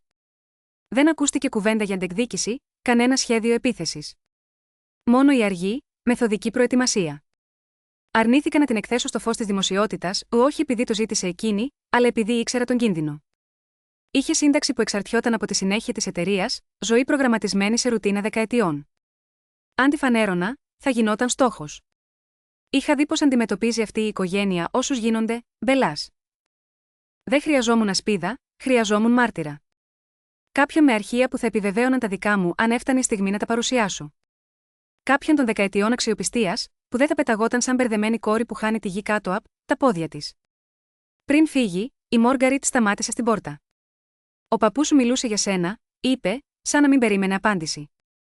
Έλεγε πως ήσουν η μόνη που διάβαζε σιγματάφ, αλήθεια όσα της έδινε. Είπε ότι κάποτε θα είχε σημασία. Και έφυγε με το ίδιο αργό βήμα, με τον θαρμένο δερμάτινο φάκελο σφιχτά κάτω από το χέρι της. Μέχρι το τέλος της εβδομάδας, όλα στην επιφάνεια παρέμεναν ίδια. Η ιεραρχία στερεή, οι ρουτίνες απτές. Ο αδερφός μου περιδιάβαινε ακόμα τους διαδρόμους, βεβαιωμένος για τη σίγουρη θέση του. Ο πατέρας υπέγραφε εκθέσεις χωρίς να βλέπει τις λεπτομέρειες. Το Διοικητικό Συμβούλιο συνεδρίαζε, έκλεινε και επεφημούσε τον εαυτό του για ακόμα ένα αρμονικό τρίμηνο. Ωστόσο, κάτι είχε αλλάξει βαθιά κάτω από τα θεμέλια. Δεν ήμουν πια μόνος. Είχα μάρτυρα, είχα διαμφισβήτητη επιβεβαίωση ότι τα μοτίβα που καταγράφω δεν ήταν προϊόν παρανοϊκής φαντασίας κάποιου εξουθενωμένου. Εγώ κρατούσα ακόμα τη σκανδάλη, αλλά πια ήξερα ακριβώς που να την πυροδοτήσω. Μία μόνο φωνή σήκωσε το λογαριασμό. Δεν άλλαξε το δωμάτιο, άλλαξε τα μαθηματικά. Και στις επιχειρήσεις, τα μαθηματικά είναι το μόνο που μετράει στο τέλος. Το πρωί της τριμηνιαίας συνεδρίασης ξύπνησα πριν από το ξυπνητήρι. Όχι λόγω άγχους, αλλά από μια παράξενη γαλήνη που νιώθει κανείς όταν έχει ήδη αποδεχτεί το τέλος. Είχα φανταστεί αυτή τη στιγμή 1000 φορές, συνήθως αργά τη νύχτα, όταν η κούραση άφηνε χώρο για την παλιά οργή. Κι όμως, τώρα ήμουν έτοιμος. Φανταζόμουν τον εαυτό μου γεμάτη αυτοπεποίθηση, αιχμηρή και ανυστερόβουλα ηθική, έτοιμη να λάβω το θερμό χειροκρότημα που, ήμουν σίγουρη, μου ανήκε. Όμως όταν ήρθε το πρωινό, όλη αυτή η λάμψη έμοιαζε μακρινή. Κοίταξα για μια τελευταία φορά το ημερολόγιο, έλεγξα τον φάκελο που είχα ετοιμάσει και βγήκα από το σπίτι με την ατάραχη βεβαιότητα κάποιου που γνωρίζει ήδη πως θα τελειώσει η ιστορία. Στη ρεσεψιόν όλα ήταν όπως πάντα, η εξοικείωση έχει έναν τρόπο να σβήνει την ένταση πριν καν προλάβει να ξεκινήσει. Στην αίθουσα συνεδριάσεων οι κουβέντες δεν σταμάτησαν, απλώς έτρεχαν πιο μετρημένες. Κανείς δεν φλέρταρε με την ιδέα να μου αφιερώσει την παραμικρή προσοχή πέρα από κάποιους σχηματικούς νευμάτς. Ήμουν εκεί γιατί, μετά το επίσημο email μου στο τμήμα ανθρώπινου δυναμικού και στο νομικό τμήμα, η αποκλειστική μου απουσία θα αποτελούσε νομική εκκρεμότητα. Έτσι απλώς με άφησαν σε μια γωνία. Στο σκαμνί της εξουσίας, στην άλλη άκρη του τραπεζιού, καθόταν η οικογένειά μου. Ο πατέρας μου, με την άνετη στάση ενός ανθρώπου που θεωρεί δεδομένο τον θρόνο του, φόραγε το καλοπροαίρετο προσωπείο του Πατριάρχη. Δίπλα του ο αδελφός μου, ακουμπισμένο στο τραπέζι με εκείνη την άκομψη σιγουριά που έχει όποιος πιστεύει πως όλοι θα συμφωνήσουν μαζί του χωρίς δεύτερη κουβέντα. Αντίπαλοι του ή μη έχοντες καμία συγγενική σχέση μαζί μας, μέλη του Διοικητικού Συμβουλίου, εξωτερικοί ελεγκτές και ένας συνεργάτης από private equity που είχε έρθει ειδικά από τη Νέα Υόρκη. Αυτό δεν ήταν οικογενειακό γεύμα, αλλά μια αίθουσα όπου η επιμέλεια των οικονομικών ζύγιζε πιο βαρύ από το αίμα.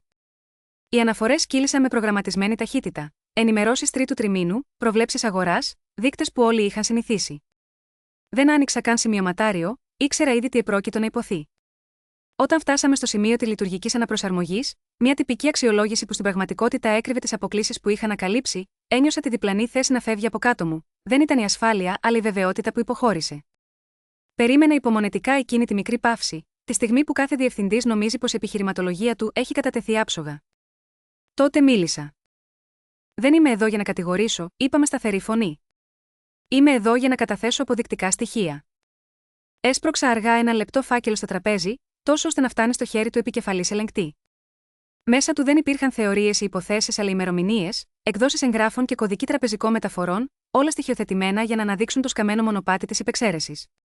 Η αίθουσα έμεινε ακίνητη, σαν να πάγωσε ο χρόνος κάτω από το βάρος των σελίδων που γύριζαν. Ο ελεγκτής έσκυψε πάνω στα χαρτιά, ο συνεργάτης από τη Νέα Υόρκη κατέβασε τη γραφίδα, κανείς δεν χρειάστηκε να με κοιτάξει. Τα στοιχεία μιλούσαν από μόνα τους.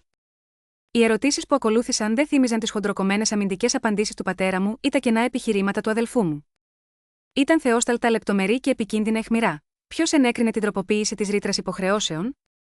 Γιατί ο προμηθευτής πληρώθηκε μέσω μυστικής θυγατρικής. Πού βρίσκεται η απόφαση του Διοικητικού Συμβουλίου για τη μεταβίβαση αυτών των εξουσιών? Τους παρακολουθούσαν να ψάχνουν γωνιές για να κρυφτούν πίσω από γενικότητες. Μα για πρώτη φορά, τα κενά ήταν τόσο μεγάλα που κανένα κάλυμα δεν άντεχε. Δεν χρειαζόταν να είμαι εγώ αυτή που θα συγκαλύψει τις αδυναμίες τους. Καθώς η συζήτηση εξελισσόταν, κάτι άλλαξε στον αέρα. Δεν ήμουν πια αυτοί που αξιολογούνταν, ήταν εκείνοι που παρίσταναν τους ειδικούς. Οι εξωτερικοί σύμβουλοι, ανησυχώντας για πιθανή νομική εμπλοκή, ζήτησαν αμέσως ανεξάρτητο δικαστικό έλεγχο. Τα υπόλοιπα μέλη του Διοικητικού Συμβουλίου, ξαφνιασμένα από το ενδεχόμενο προσωπικής ευθύνης, άρχισαν να απομακρύνονται από τις εκτιμήσεις του πατέρα μου. Και τότε, ο νομικός σύμβουλος καθάρισε λαιμό. Υπάρχει και ένα ακόμα θέμα, είπε ήρεμα, σχεδόν αδιάφορα. Αναφέρθηκε σε έναν όρο του αναδιοργανωτικού πλαισίου του 2018. Στο άρθρο 14 προβλεπόταν ότι ο έλεγχος ψήφων μεταβιβάζεται αυτόματα όταν πληρούνται συγκεκριμένες προϋποθέσεις. Αυτές οι προϋποθέσεις εκπληρώθηκαν τον προηγούμενο μήνα, με την υπογραφή της αναγνώρισης του οικογενειακού καταπιστεύματος. Και τώρα ο κάτοχος του δικαιώματος ψήφου δεν ήταν όπως νόμιζαν ο πατέρας μου. Κοιτάζοντας με κατάματα, ανακοίνωσε: τα περισσότερα δικαιώματα ψήφου ανήκουν σε εκείνην. Στο δωμάτιο επικράτησε απόλυτη σιγή. Είδα το σαγόνι του πατέρα μου να σφίγγει, τον αδερφό μου να κοιτάει γύρω, αναζητώντας κάποιον να αμφισβητήσει. Μα κανείς δεν το έκανε. Κάθισα ακίνητη, με τα χέρια διπλωμένα στο τραπέζι, και ένιωσα ένα βαθύ κύμα απελευθέρωσης. Δεν ένιωθα παντοδύναμη, ένιωθα ολοκληρωμένη. Έπιασα τον εαυτό μου να σκέφτεται: τέλος. Δεν έχω τίποτα άλλο να εξηγήσω, κανένα ξένο βάρος να κουβαλήσω. Όταν η συνεδρίαση έληξε, δεν ακολούθησε καμία φασαρία. Ο καθένας μάζεψε τα πράγματά του σιωπηλά, αποφεύγοντας το βλέμμα του πατέρα που έφευγε χωρίς να με κοιτάξει. Ο αδερφός μου δεν είπε λέξη, δεν χρειάστηκε. Τα πρακτικά είχαν ήδη κάνει αυτό που εγώ δεν κατάφερα ποτέ. 2 ώρες αργότερα χτύπησε το τηλέφωνο. Ήταν η μητέρα μου. Στη φωνή της ανακατευόταν η ζεστασιά με την αναπόφευκτη αγωνία. Ήθελε να μιλήσουμε για οικογενειακό δείπνο, για το πόσο είχε λείψει να βρεθούμε όλοι μαζί, για τη σπουδαιότητα του οφθαλμόναντιον λόγου στις δύσκολες στιγμές. Μίλησε για τη συνταγή της γιαγιάς στη λαζάνια, αυτή που ξεχώριζε μόνο σε γιορτές. Μου θύμισε πόσο κουράζεται ο πατέρας, πόση πίεση αισθάνεται. Για τη διαρροή εκατομμυρίων, τις παράνομες μεταβιβάσεις ή την πολυετή αποκλεισμό δεν είπε λέξη. Μόνο για εμάς, για το εμείς, για την ανάγκη να προχωρήσουμε μαζί. Την άκουσα αμίλητη, είχα μάθει πως ο μικρομετώνω τι και να έλεγα, η ησυχία σηματοδοτούσε τη δική μου δύναμη. Όταν τελείωσε, της υποσχέθηκα ότι θα το σκεφτώ.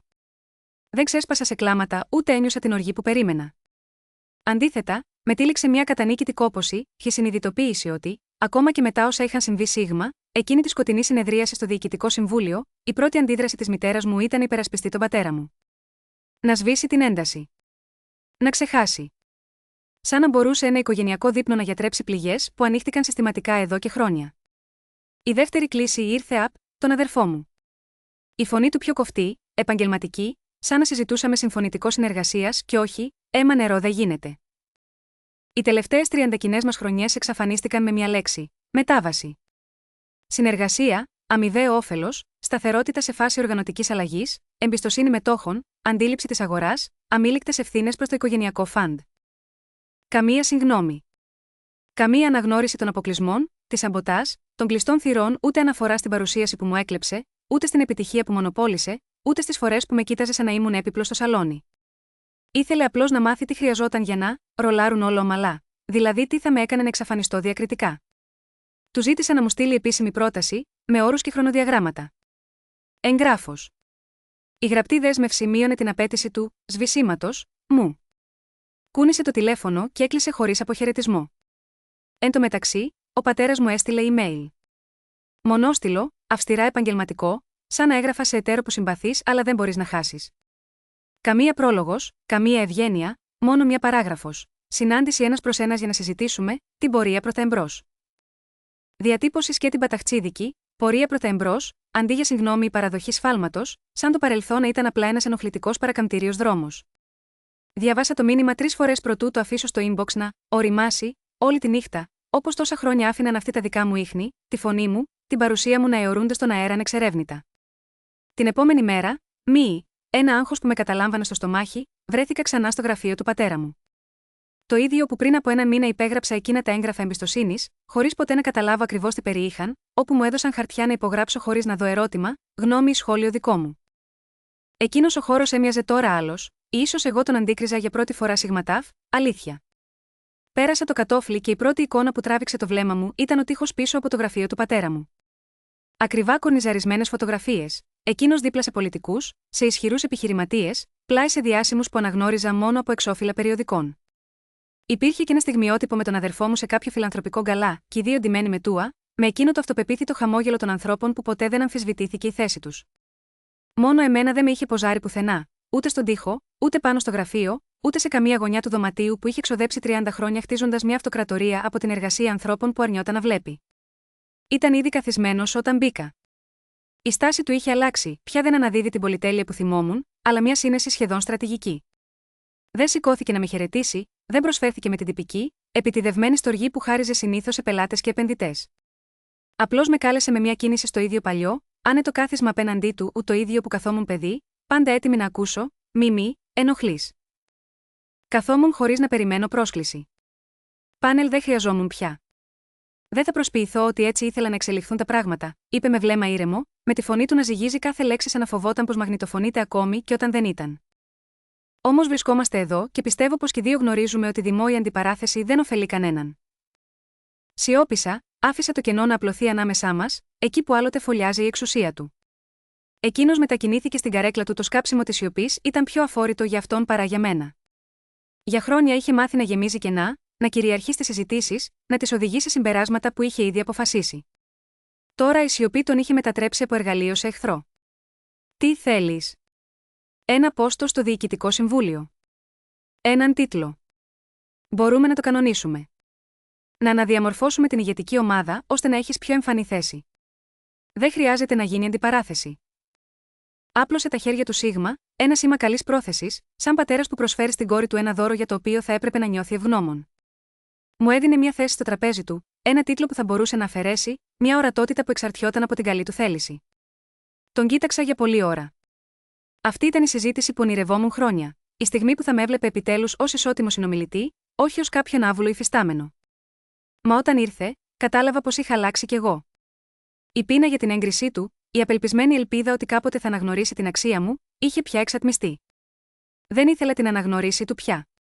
Ούτε το σεβασμό του. Ούτε μια συγγνώμη που θα ξεπεταγόταν από υποχρέωση. Ήμουν ξεκάθαρη. Δεν θέλω θέση που μου παραχωρείς επειδή δεν έχεις άλλη επιλογή, είπα με φωνή σταθερή, ήρεμη της γυναίκας που έχει ήδη πάρει την απόφασή της και απλώς ανακοινώνει το αποτέλεσμα.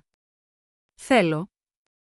Ζήτησα να διορθωθούν αμέσως τα εταιρικά βιβλία, να αντικατοπτρίζουν επιτέλους την αλήθεια για τις συναλλαγές που είχα αποκαλύψει.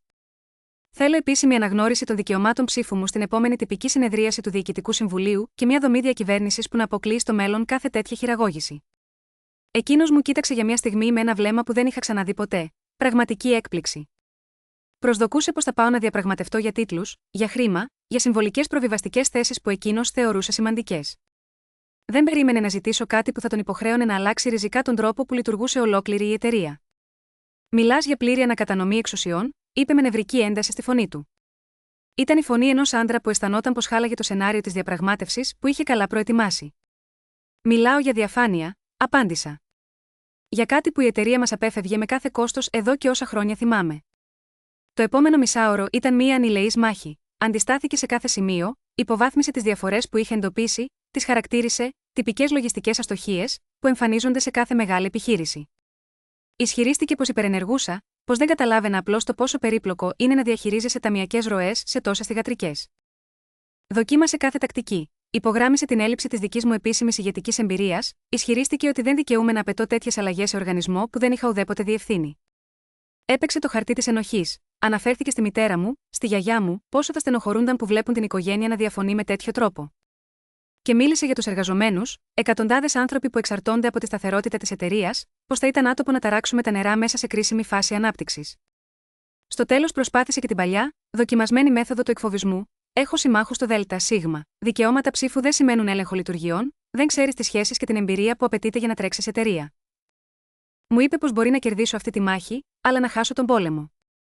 Τον άφησα να μιλάει. Άφησα κάθε επιχείρημα, κάθε χειραγώγηση, κάθε τακτική που είχε χρησιμοποιήσει ολόκληρες 3 δεκαετίες, να ξεδιπλωθεί μπροστά μου. Όταν τελείωσε, και κάθισε πια ακίνητο στην πολυθρόνα του, σκάρωσα την απάντησή μου. Έχω αντίγραφα όλων των εγγράφων. Κάθε χρονοσφραγίδα, κάθε αναθεώρηση, κάθε εντολή τραπεζικής μεταφοράς με υπογραφές που δεν συμφωνούν με τις αποφάσεις του Διοικητικού Συμβουλίου. Οι εξωτερικοί ελεγκτές ετοιμάζουν ήδη την ανεξάρτητη έκθεσή τους, και τα μέλη του Διοικητικού Συμβουλίου έχουν αρχίσει να θέτουν ερωτήσεις που εσύ δεν μπορείς να απαντήσεις. Ο επενδυτικός εταίρος από τη Νέα Υόρκη έχει ξεκαθαρίσει πως θα αποσύρει κεφάλαια αν δεν γίνουν άμεσα μεταρρυθμίσεις στη διακυβέρνηση, μεταρρυθμίσεις που δεν έχει τη δυνατότητα πλέον να εμποδίσεις. Έκανα παύση, άφησα τα λόγια μου να βρουν χώρο στο βουβό δωμάτιο. Μπορείς να με παλέψεις σίγμα, αυτό, πρόσθεσα, να προσπαθήσει να καθυστερήσεις ή να μπλοκάρεις, αλλά ξέρεις καλά πως δεν έχεις πια επιλογή. Περίμεναν όλοι πως κάποια στιγμή θα κουραστώ, θα αποσπαστώ ή θα επιλέξω την οικογενειακή γαλήνη αντί της θεσμικής λογοδοσίας. Κι όμως, αυτό το λεπτό το περίμενα πολύ πιο πριν όσο φαντάζονται. Δεν ήμουν ούτε κουρασμένος ούτε αποσπασμένος. Και έμαθα από νωρίς πως η ειρήνη, που βασίζεται στη σιωπή μου, δεν αξίζει ούτε μία ανάσα. Όταν ακούμπησα το φάκελο μπροστά στο γραφείο του, το θράσος του κατακάθισε ξαφνικά, σαν να τα εξαφάνισε ένας αόρατος ανεμιστήρας. Στο πρόσωπό του άρχισε να ανατέλει μια αναγνώριση, η πρώτη φορά που συνάντησε κάποιον αντίπαλο που δεν μπορούσε να αγνοήσει, να υποβαθμίσει ή απλώς να περιμένει να χωρέσει στο ημερήσιο πρόγραμμα. Έμεινε σιωπηλός. Εκείνη τη βραδιά, φεύγοντας από το γραφείο του, κανένα χαρτί δεν είχε υπογραφεί, καμία συμφωνία δεν είχε ολοκληρωθεί. Οι λεπτομέρειες θα διαπραγματευόταν για εβδομάδες, η εφαρμογή θα χρειαζόταν μήνες και η ολοκλήρωση χρόνια. Ωστόσο, η ισορροπία είχε αλλάξει. Πλέον δεν καθόριζε εκείνος τους όρους. Δεν καθόριζε ποιος είχε θέση στο δωμάτιο και ποιος θα πήγαινε να φτιάξει τον καφέ. Για πρώτη φορά μετά από 30 χρόνια, ένιωθε πως η νίκη δεν ήταν θρίαμβος αλλά βουβή, σταθερή ησυχία, αυτή που σε αφήνει να ακούσεις τη δική σου ανάσα. Τις επόμενες μέρες, στο γραφείο, η αντίσταση δεν εξαφανίστηκε, απλώς πήρε νέα μορφή. Οι συζητήσεις δεν σταματούσαν πια μόλις έμπαινα. Αντιθέτως, η ροή τους επιβραδυνόταν, έκαναν χώρο στη γνώμη μου. Οι φράσεις μου ολοκληρώνονταν χωρίς διακοπές, κανείς δεν έσπευδε να συνοψίσει ή να αλλάξει θέμα. Δεν υπήρχε ζεστασιά, υπήρχε όμως προσεκτικός υπολογισμός. Και αυτό έφτανε. Η μετατόπιση της εξουσίας ήταν αόρατη αλλά απόλυτη. Ο πατέρας άρχισε να μετρά κάθε λέξη, σαν να περνούσε από νομικό κόσκινο πριν βγει. Διαβάζει πια τα έγγραφα πριν τα υπογράψει, θέτει ερωτήσεις σε συνεδριάσεις αντί να κουνάει το χέρι και να εμπιστεύεται το ένστικτό του.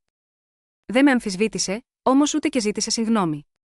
Η σιωπή που μας χώριζε απέκτησε νέο πάχος, δεν ήταν πια αυτή της απαξίωσης, αλλά ενός ανθρώπου που περιμένει να δει τι θα κάνω. Ο αδελφός μου, πάλι, έπαψε να ξαπλώνει με θριαμβευτικό ύφος στην καρέκλα του, με εκείνη τη σίγουρη επιβολή που τον καθιέρωνε σε κάθε δωμάτιο. Έγινε πιο επιφυλακτικός, πιο παρατηρητικός.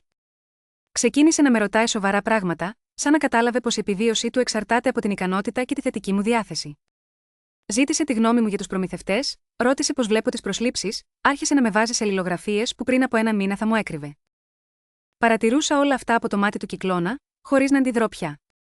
Και μέσα σε αυτή την επίγνωση ξύπνησε μια απρόσμενη ερώτηση: πώς, τελικά, έχει γεύσει η εξουσία? Είχα αφιερώσει χρόνια φαντασιώσεων, υποθέτοντας πως είναι όπλο, ένα αιχμηρό εργαλείο για να κόβει την περιφρόνηση, το σβήσιμο των κόπων μου μέσα στο όνομα του αδερφού μου. Φανταζόμουν τη στιγμή που θα κατακτούσα το μοχλό, που επιτέλους θα είχα τον έλεγχο.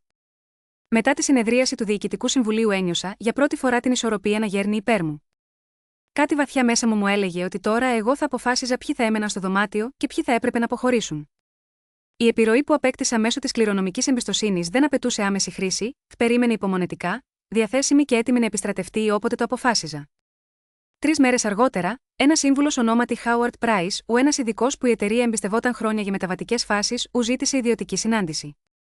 Μίλησε με τις φροντισμένες εφημιστικές φράσεις των συμβούλων, οργανωτική βελτιστοποίηση, σημάζεμα της ηγεσίας, για τη νέα φάση ανάπτυξης, εξάλειψη ξεπερασμένων ρόλων χωρίς αποδοτικότητα. Μου παρέδωσε ένα κομψά τυπωμένο κατάλογο με θέσεις που μπορούσαν να ανασχηματιστούν. Στην κορυφή ξεχώριζε το όνομα του πατέρα μου, δεύτερος ήταν ο αδερφός μου. Η σιωπηλή υπόδειξη ήταν ξεκάθαρη: είχα το πράσινο φως να τους αφαιρέσω. Το συμβούλιο θα το υποστήριζε, οι μέτοχοι θα χειροκροτούσαν. Πολλοί διευθυντές, εξήγησε ο Χάουαρντ, θα ανακουφίζονταν που θα έβλεπαν το επιπλέον βάρος να φεύγει. Έβλεπαν εδώ ευκαιρία για επαγγελματισμό, εξυγχρονισμό, απελευθέρωση από τη λειτουργική δυσλειτουργία που είχε επιβαρύνει την απόδοση. Όταν το χαρτί γλίστρισε προς το μέρος μου, κράτησε τη σιωπή. Του ζήτησα χρόνο. Εκείνο το βράδυ, κάθισα μόνο στο διαμέρισμά μου, ρουφώντας σιωπές και αναμνήσεις. Φαντάστηκα τον πατέρα μου να μαζεύει τα προσωπικά του αντικείμενα, όπως κάποτε φανταζόταν εκείνος εμένα να μαζεύω τα δικά μου. Φαντάστηκα τον αδερφό μου να μαθαίνει απότομα την είδηση, χτοκενό έκπληξης που θα σκέπαζε το πρόσωπό του, η ξαφνική συνειδητοποίηση ότι το έδαφος που θεωρούσε δεδομένο είχε υποχωρήσει. Ένιωσα μια μακρόσυρτη ικανοποίηση στη σκέψη ότι θα γνώριζαν για πρώτη φορά την ίδια ανασφάλεια και αδυναμία που μου τις έκαναν για χρόνια. Η φαντασίωση ήταν τόσο ζωντανή, τόσο λεπτομερής, ου κι όμως με άφηνε με ένα τεράστιο, κενό βάρος μέσα μου. Σκέφτηκα τη μητέρα μου. Μου είχε τηλεφωνήσει ήδη 2 φορές μετά τη συνεδρίαση, τη φωνή της δέσμη άγχους ζητούσε απαντήσεις που στην πραγματικότητα δεν ήθελε να λάβει. Είχε αφιερώσει ολόκληρο το γάμο της στο να χειρίζεται τον εγωισμό του πατέρα μου και να μπαλώνει συγκρούσεις. Αν τον έβγαζα από την εταιρεία, αφαιρούσα μαζί του και το θεμέλιο της δικής της ταυτότητας. Δεν είχε ποτέ προστατέψει εμένα από τη σκληρότητά του, αλλά ουδέποτε της είχαν δώσει και τα μέσα να προστατευτεί η ίδια. Να τον τελειώσω, σήμαινε να την αφήσω και εκείνη κατεδαφισμένη, ίσως χωρίς ποτέ να ξαναβρει το σθένος της.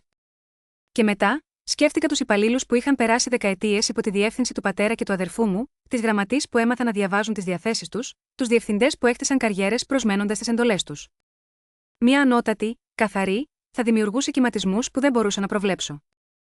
Κάποιοι θα αναστέναζαν από ανακούφιση, άλλοι θα πατούσαν πόδι από φόβο, όλοι θα με παρακολουθούσαν, περιμένοντας να δουν ποια κατεύθυνση θα έδινα στο απόθεμα δύναμης που τώρα ανήκει εξ ολοκλήρου σε μένα. Στάθηκα για μια στιγμή απέναντι στην κλειστή πόρτα του γραφείου, κρατώντας στα χέρια μου τους φακέλους που κανείς δεν ήθελε να κοιτάξει.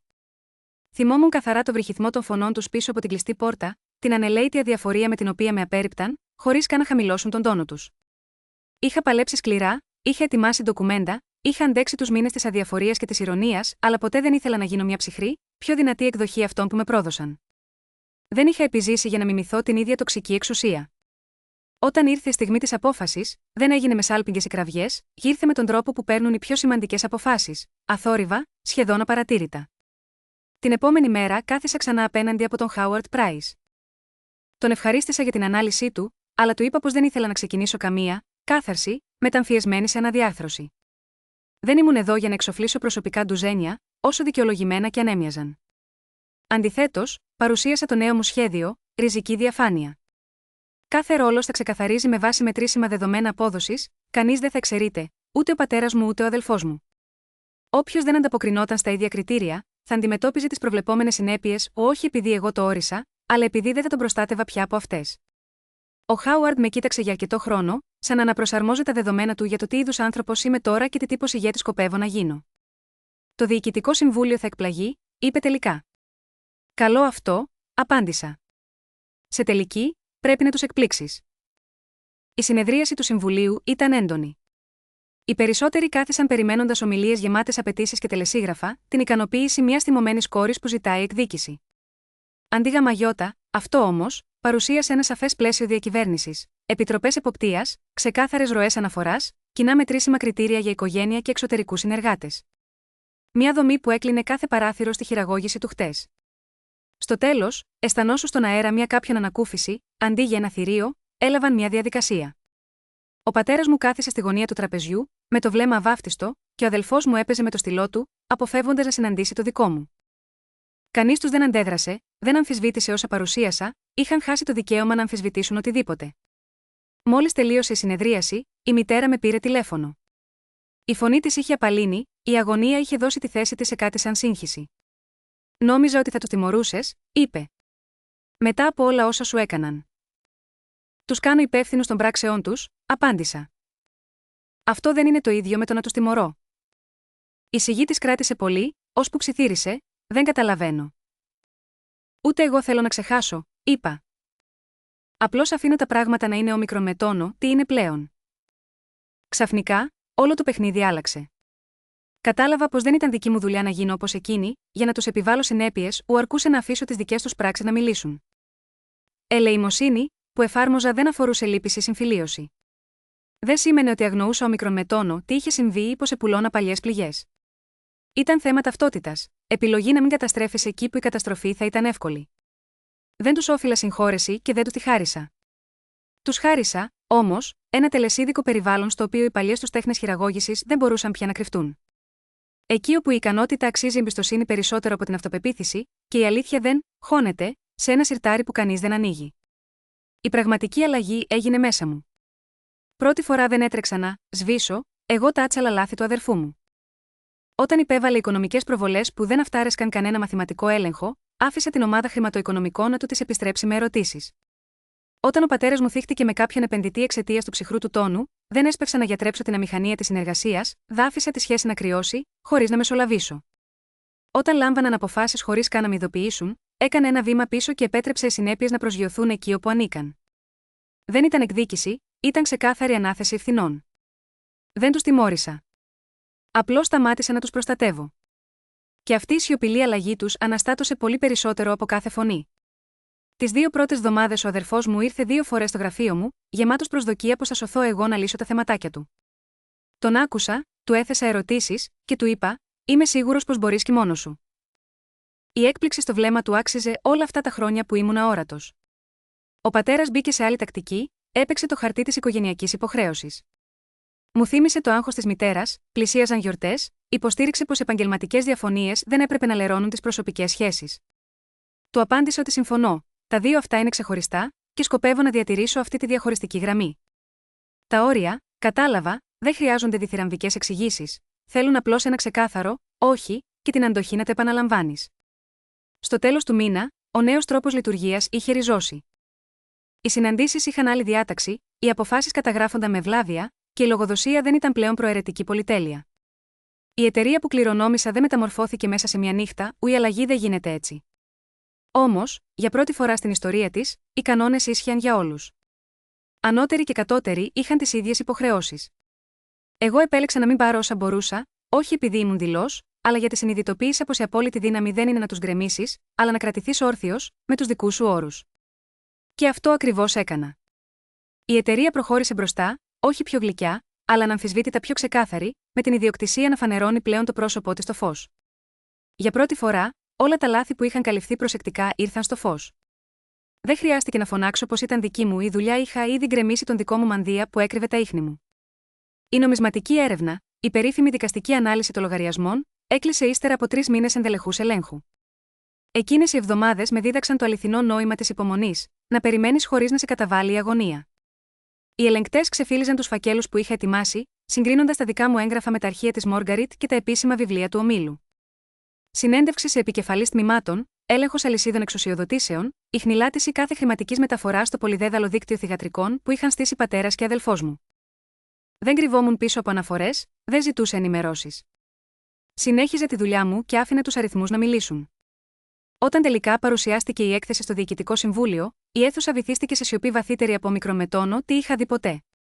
Η επικεφαλής ερευνήτρια, η Πατρίσα Ρίβς, μία γυναίκα με 30 χρόνια εμπειρία στην αποκάλυψη εταιρικής απάτης, διάβασε το πόρισμα με τη διάθεση ουδέτερη, σαν να επρόκειτο για μια τυπική έκθεση δαπανών.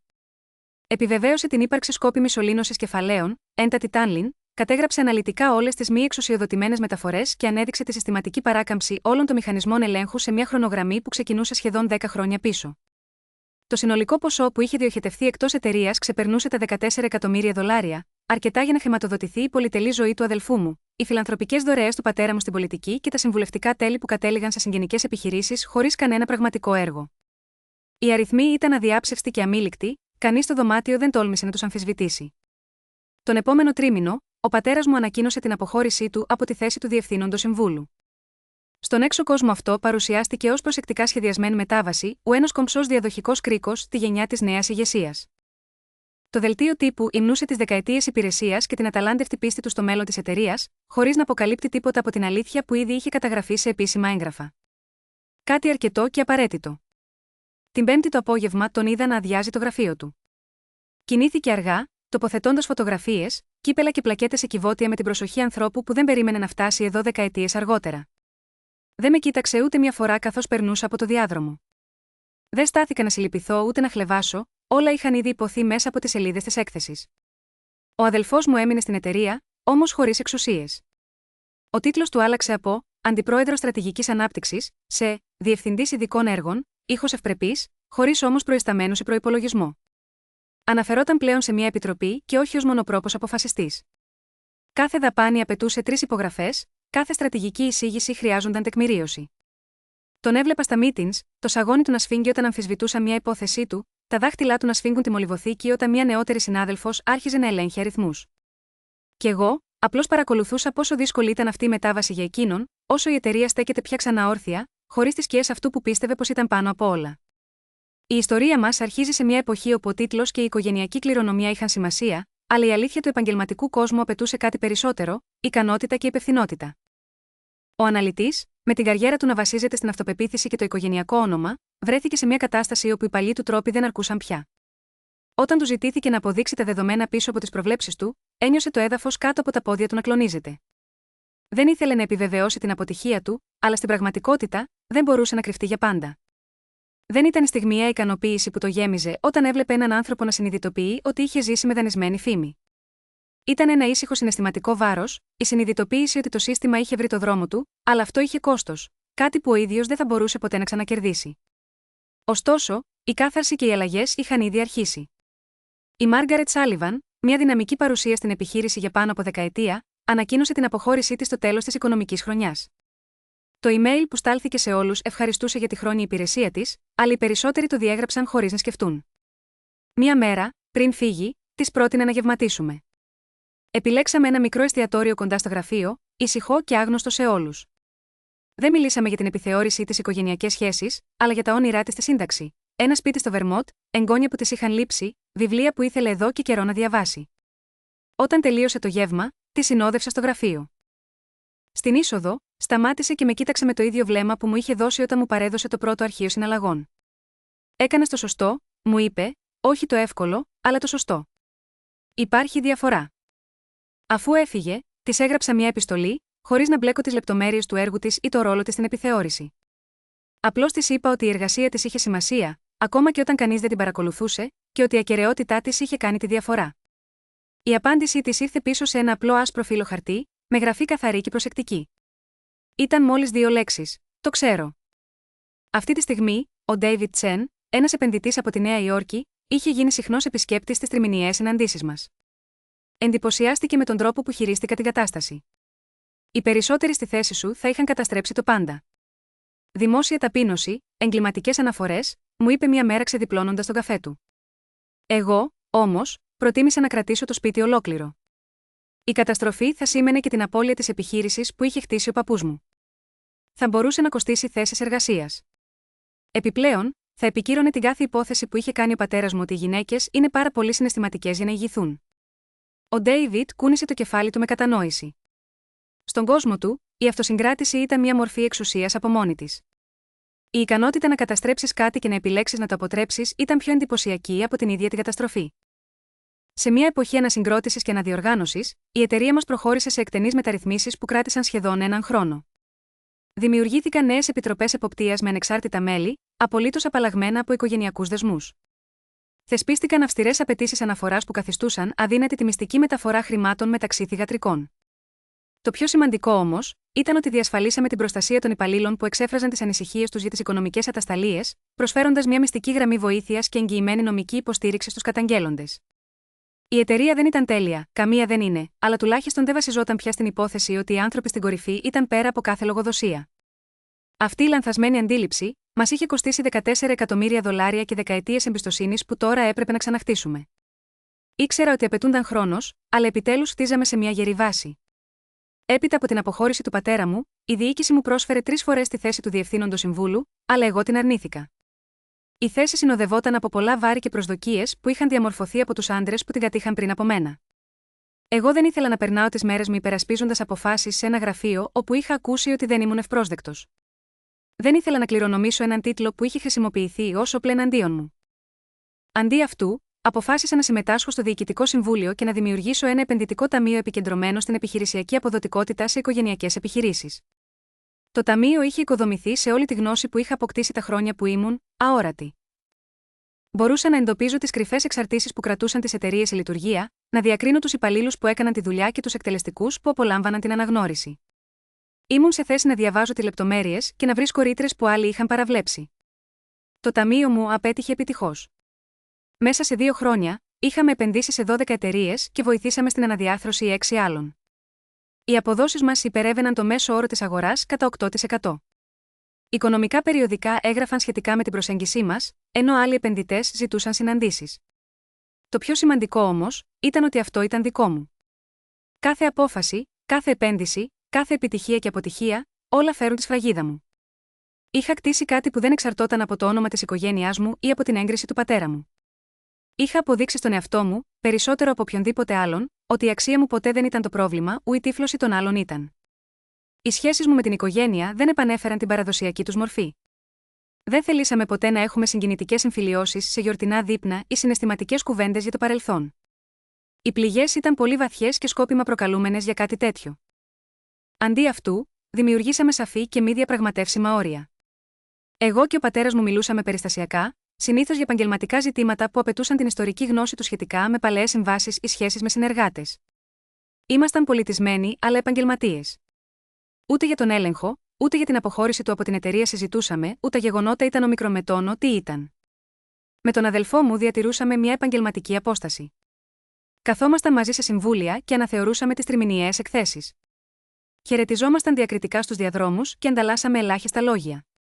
Η ζωή συνεχιζόταν, με την κάθε απόφαση να είναι ένα βήμα προς το μέλλον που είχαν επιλέξει οι ίδιοι. Μέσα στο αχανές τοπίο της εταιρικής ευγένειας, δεν προσποιηθήκαμε ποτέ ότι ήμασταν φίλοι, ούτε ότι το παρελθόν δεν είχε συμβεί. Απλώς συνυπήρχαμε σε μια δομή που δεν το επέτρεπε πια να με υποβαθμίζει. Η μητέρα μου εξακολουθεί να τηλεφωνεί τις Κυριακές το βράδυ, συνήθως όταν μένει μόνη στο σπίτι και της λείπουν εκείνα τα οικογενειακά τραπέζια που μας έφερναν όλους μαζί. Πάντα ελπίζει σε μια επανένωση, πιστεύει ότι ο χρόνος θα λιάνει τις γωνίες και θα μας ξαναφέρει κοντά. Εγώ πηγαίνω όσο μπορώ και φεύγω όταν χρειαστεί. Πλέον δεν νιώθω υποχρεωμένη να υποδηθώ το ρόλο της πιστής κόρης που απορροφά την ανησυχία των άλλων για να κρατάει την ειρήνη, αυτό το τίμημα το πλήρωσα ακριβά και δεν σκοπεύω να επαναλάβω. Η κληρονομιά που διεκδίκησα δεν ήταν μόνο χρηματική. Δεν ήταν μόνο τα δικαιώματα ψήφου, η θέση στο Διοικητικό Συμβούλιο ή το επενδυτικό ταμείο που φέρει το όνομά μου. Ήταν το δικαίωμα να ορίζω το δικό μου ρόλο, την αξία μου και το μέλλον μου. Για χρόνια μου έλεγαν που ανήκω, με τοποθετούσαν σε πατάρια, με απέκλειαν από αίθουσες και μου ανέθεταν δουλειές για τις οποίες άλλοι καρπώνονταν τα εύσημα. Τώρα αποφασίζω μόνη μου που θα πάω, τι θα χτίσω, ποιον θα αφήσω στη ζωή μου και υπό ποιους όρους. Κανένα θεαματικό γεγονός δεν σήμανε το τέλος. Η μέρα μπήκε σε μια τόσο συνηθισμένη ρουτίνα, που θα με απογοήτευε αν περίμενα ακόμα πυροτεχνήματα. Οι συσκέψεις ξεκινούσαν και τελείωναν στην ώρα τους, οι αποφάσεις λαμβάνονταν χωρίς φωνές, η εταιρεία προχωρούσε έτσι όπως πάντα έλεγε ότι ήθελε, διακριτικά, αποτελεσματικά, χωρίς υπερβολές. Η οικογένειά μου δεν με πίεσε άλλο, αλλά ούτε και πλησίασε. Δεν υπήρξε ξαφνική θαλπορή, ούτε σκηνές μυθικής συμφιλίωσης. Μόνο χώρος, και για πρώτη φορά αυτός ο χώρος δεν έμοιαζε με κενό, αλλά με όριο. Η μεγαλύτερη αλλαγή φάνηκε στις λεπτομέρειες. Όταν μια προθεσμία ξέφευγε στο τμήμα Logistics, το τηλέφωνό μου δεν χτυπούσε. Κανείς δεν υπέθετε πια ότι θα κράταγα τη νύχτα για να διορθώσω πρόβλημα που εγώ δεν προκάλεσα. Έκανα το κομμάτι μου, ούτε περισσότερο, ούτε λιγότερο. Έδινα τη γνώμη μου όταν μου ζητούσαν, αλλά σταμάτησα να προλαμβάνω ανάγκες που δεν εκφράζονταν. Το αντανακλαστικό της διάσωσης, να απορροφώ σιωπηλά τη συνέπεια των επιλογών του αδερφού ή του πατέρα, έσβησε σαν μυϊκός ιστός που επιτέλους ξεκουράζεται. Δεν είμαι πια το οικογενειακό δίχτυ ασφαλείας, και χωρίς δίχτυ, αναγκάστηκαν να μάθουν πώς να προσγειώνονται μόνοι τους. Στην αρχή το κενό μου φαινόταν περίεργο, δεκαετίες μετρούσα την αξία μου από το πόσο αναντικατάστατη μπορούσα να γίνω. Χρειάστηκε χρόνος να καταλάβω πως δεν αποστασιοποιήθηκα από πικρία, αλλά με στόχο την ισορροπία. Η εργασία μου για τόσο καιρό ήταν δυσανάλογη με την εξουσία μου. Τώρα που κατοχύρωσα τα δικαιώματά μου, η ισορροπία αποκαταστάθηκε, ου και δεν χρειαζόμουν κανέναν εξωτερικό εγκρίνουν για να συνεχίσω. Κάποτε, κάθε φορά που ανακοίνωνα την αλλαγή μόνη μου, χωρίς να περιμένω έγκριση, συνειδητοποίησα πως δεν χρειαζόμουν πια τη συγγνώμη που θα εξηγούσε τα χρόνια της απαξίωσης. Ελευθέρωσα στη φαντασία μου το ενδεχόμενο να ξαναγραφτεί το παρελθόν. Έμαθα πως η αποδοχή του κερασφόρου, κλείσε μοίρα, δεν εξαρτάται από άλλους, είναι συνειδητή επιλογή όταν κατάλαβα πως κανείς δεν ήταν πλέον απαραίτητος για το δικό μου αύριο. Ένα απόγευμα, μια νεότερη συνάδελφος εμφανίστηκε διστακτικά στο γραφείο μου, σαν να μπαίνει σε χώρο που δεν ήταν βέβαιη αν της άνοικε. Μετά την παρουσίαση μιας εργασίας, με ρώτησε κομπιαστικά: Πώς έμαθες να στέκεσαι στα πόδια σου? Δεν της μίλησα για τα παρασκηνιακά κλειδιά εμπιστοσύνης, ούτε για τα ψυχρά διαδρόμια όπου κάποτε έτρεμα. Της απάντησα απλά: Σταμάτησα να περιμένω να με επιλέξουν. Ένα χαμόγελο φώτισε το πρόσωπό της, και μέσα σίγμα, εκείνο το βλέμμα κατάλαβα πως ο κύκλος της σιωπής είχε σπάσει. Η τελική πράξη ήρθε αθόρυβα. Υπέγραψα το επίσημο πλάνο αναδιάρθρωσης που όριζε σαφώς τα όρια των τμήματων και έκανε το παλιό, ασαφές πόστο μου περιττό. Αντικαταστάθηκαν οι χαλαρές εξυπηρετήσεις με καθαρές διαδικασίες. Όταν έκλεισα το φάκελο, στάθηκα στην ήσυχη είσοδο της αίθουσας διευθυντικών συνεδριάσεων, ου εκεί που κάποτε μου έλεγαν πως δεν είχα θέση. Αυτή τη φορά, κανείς δεν με εμπόδισε. Μα ούτε είχα την ανάγκη να μπω. Είχα ήδη στήσει το δικό μου τραπέζι. Με μεγάλωσα λέγοντάς μου να κρατάω το στόμα μου κλειστό, εγώ έμαθα πότε να φεύγω. Δεν έχασα την οικογένειά μου, απλώς ξεπέρασα τον ρόλο που μου είχαν επιβάλει.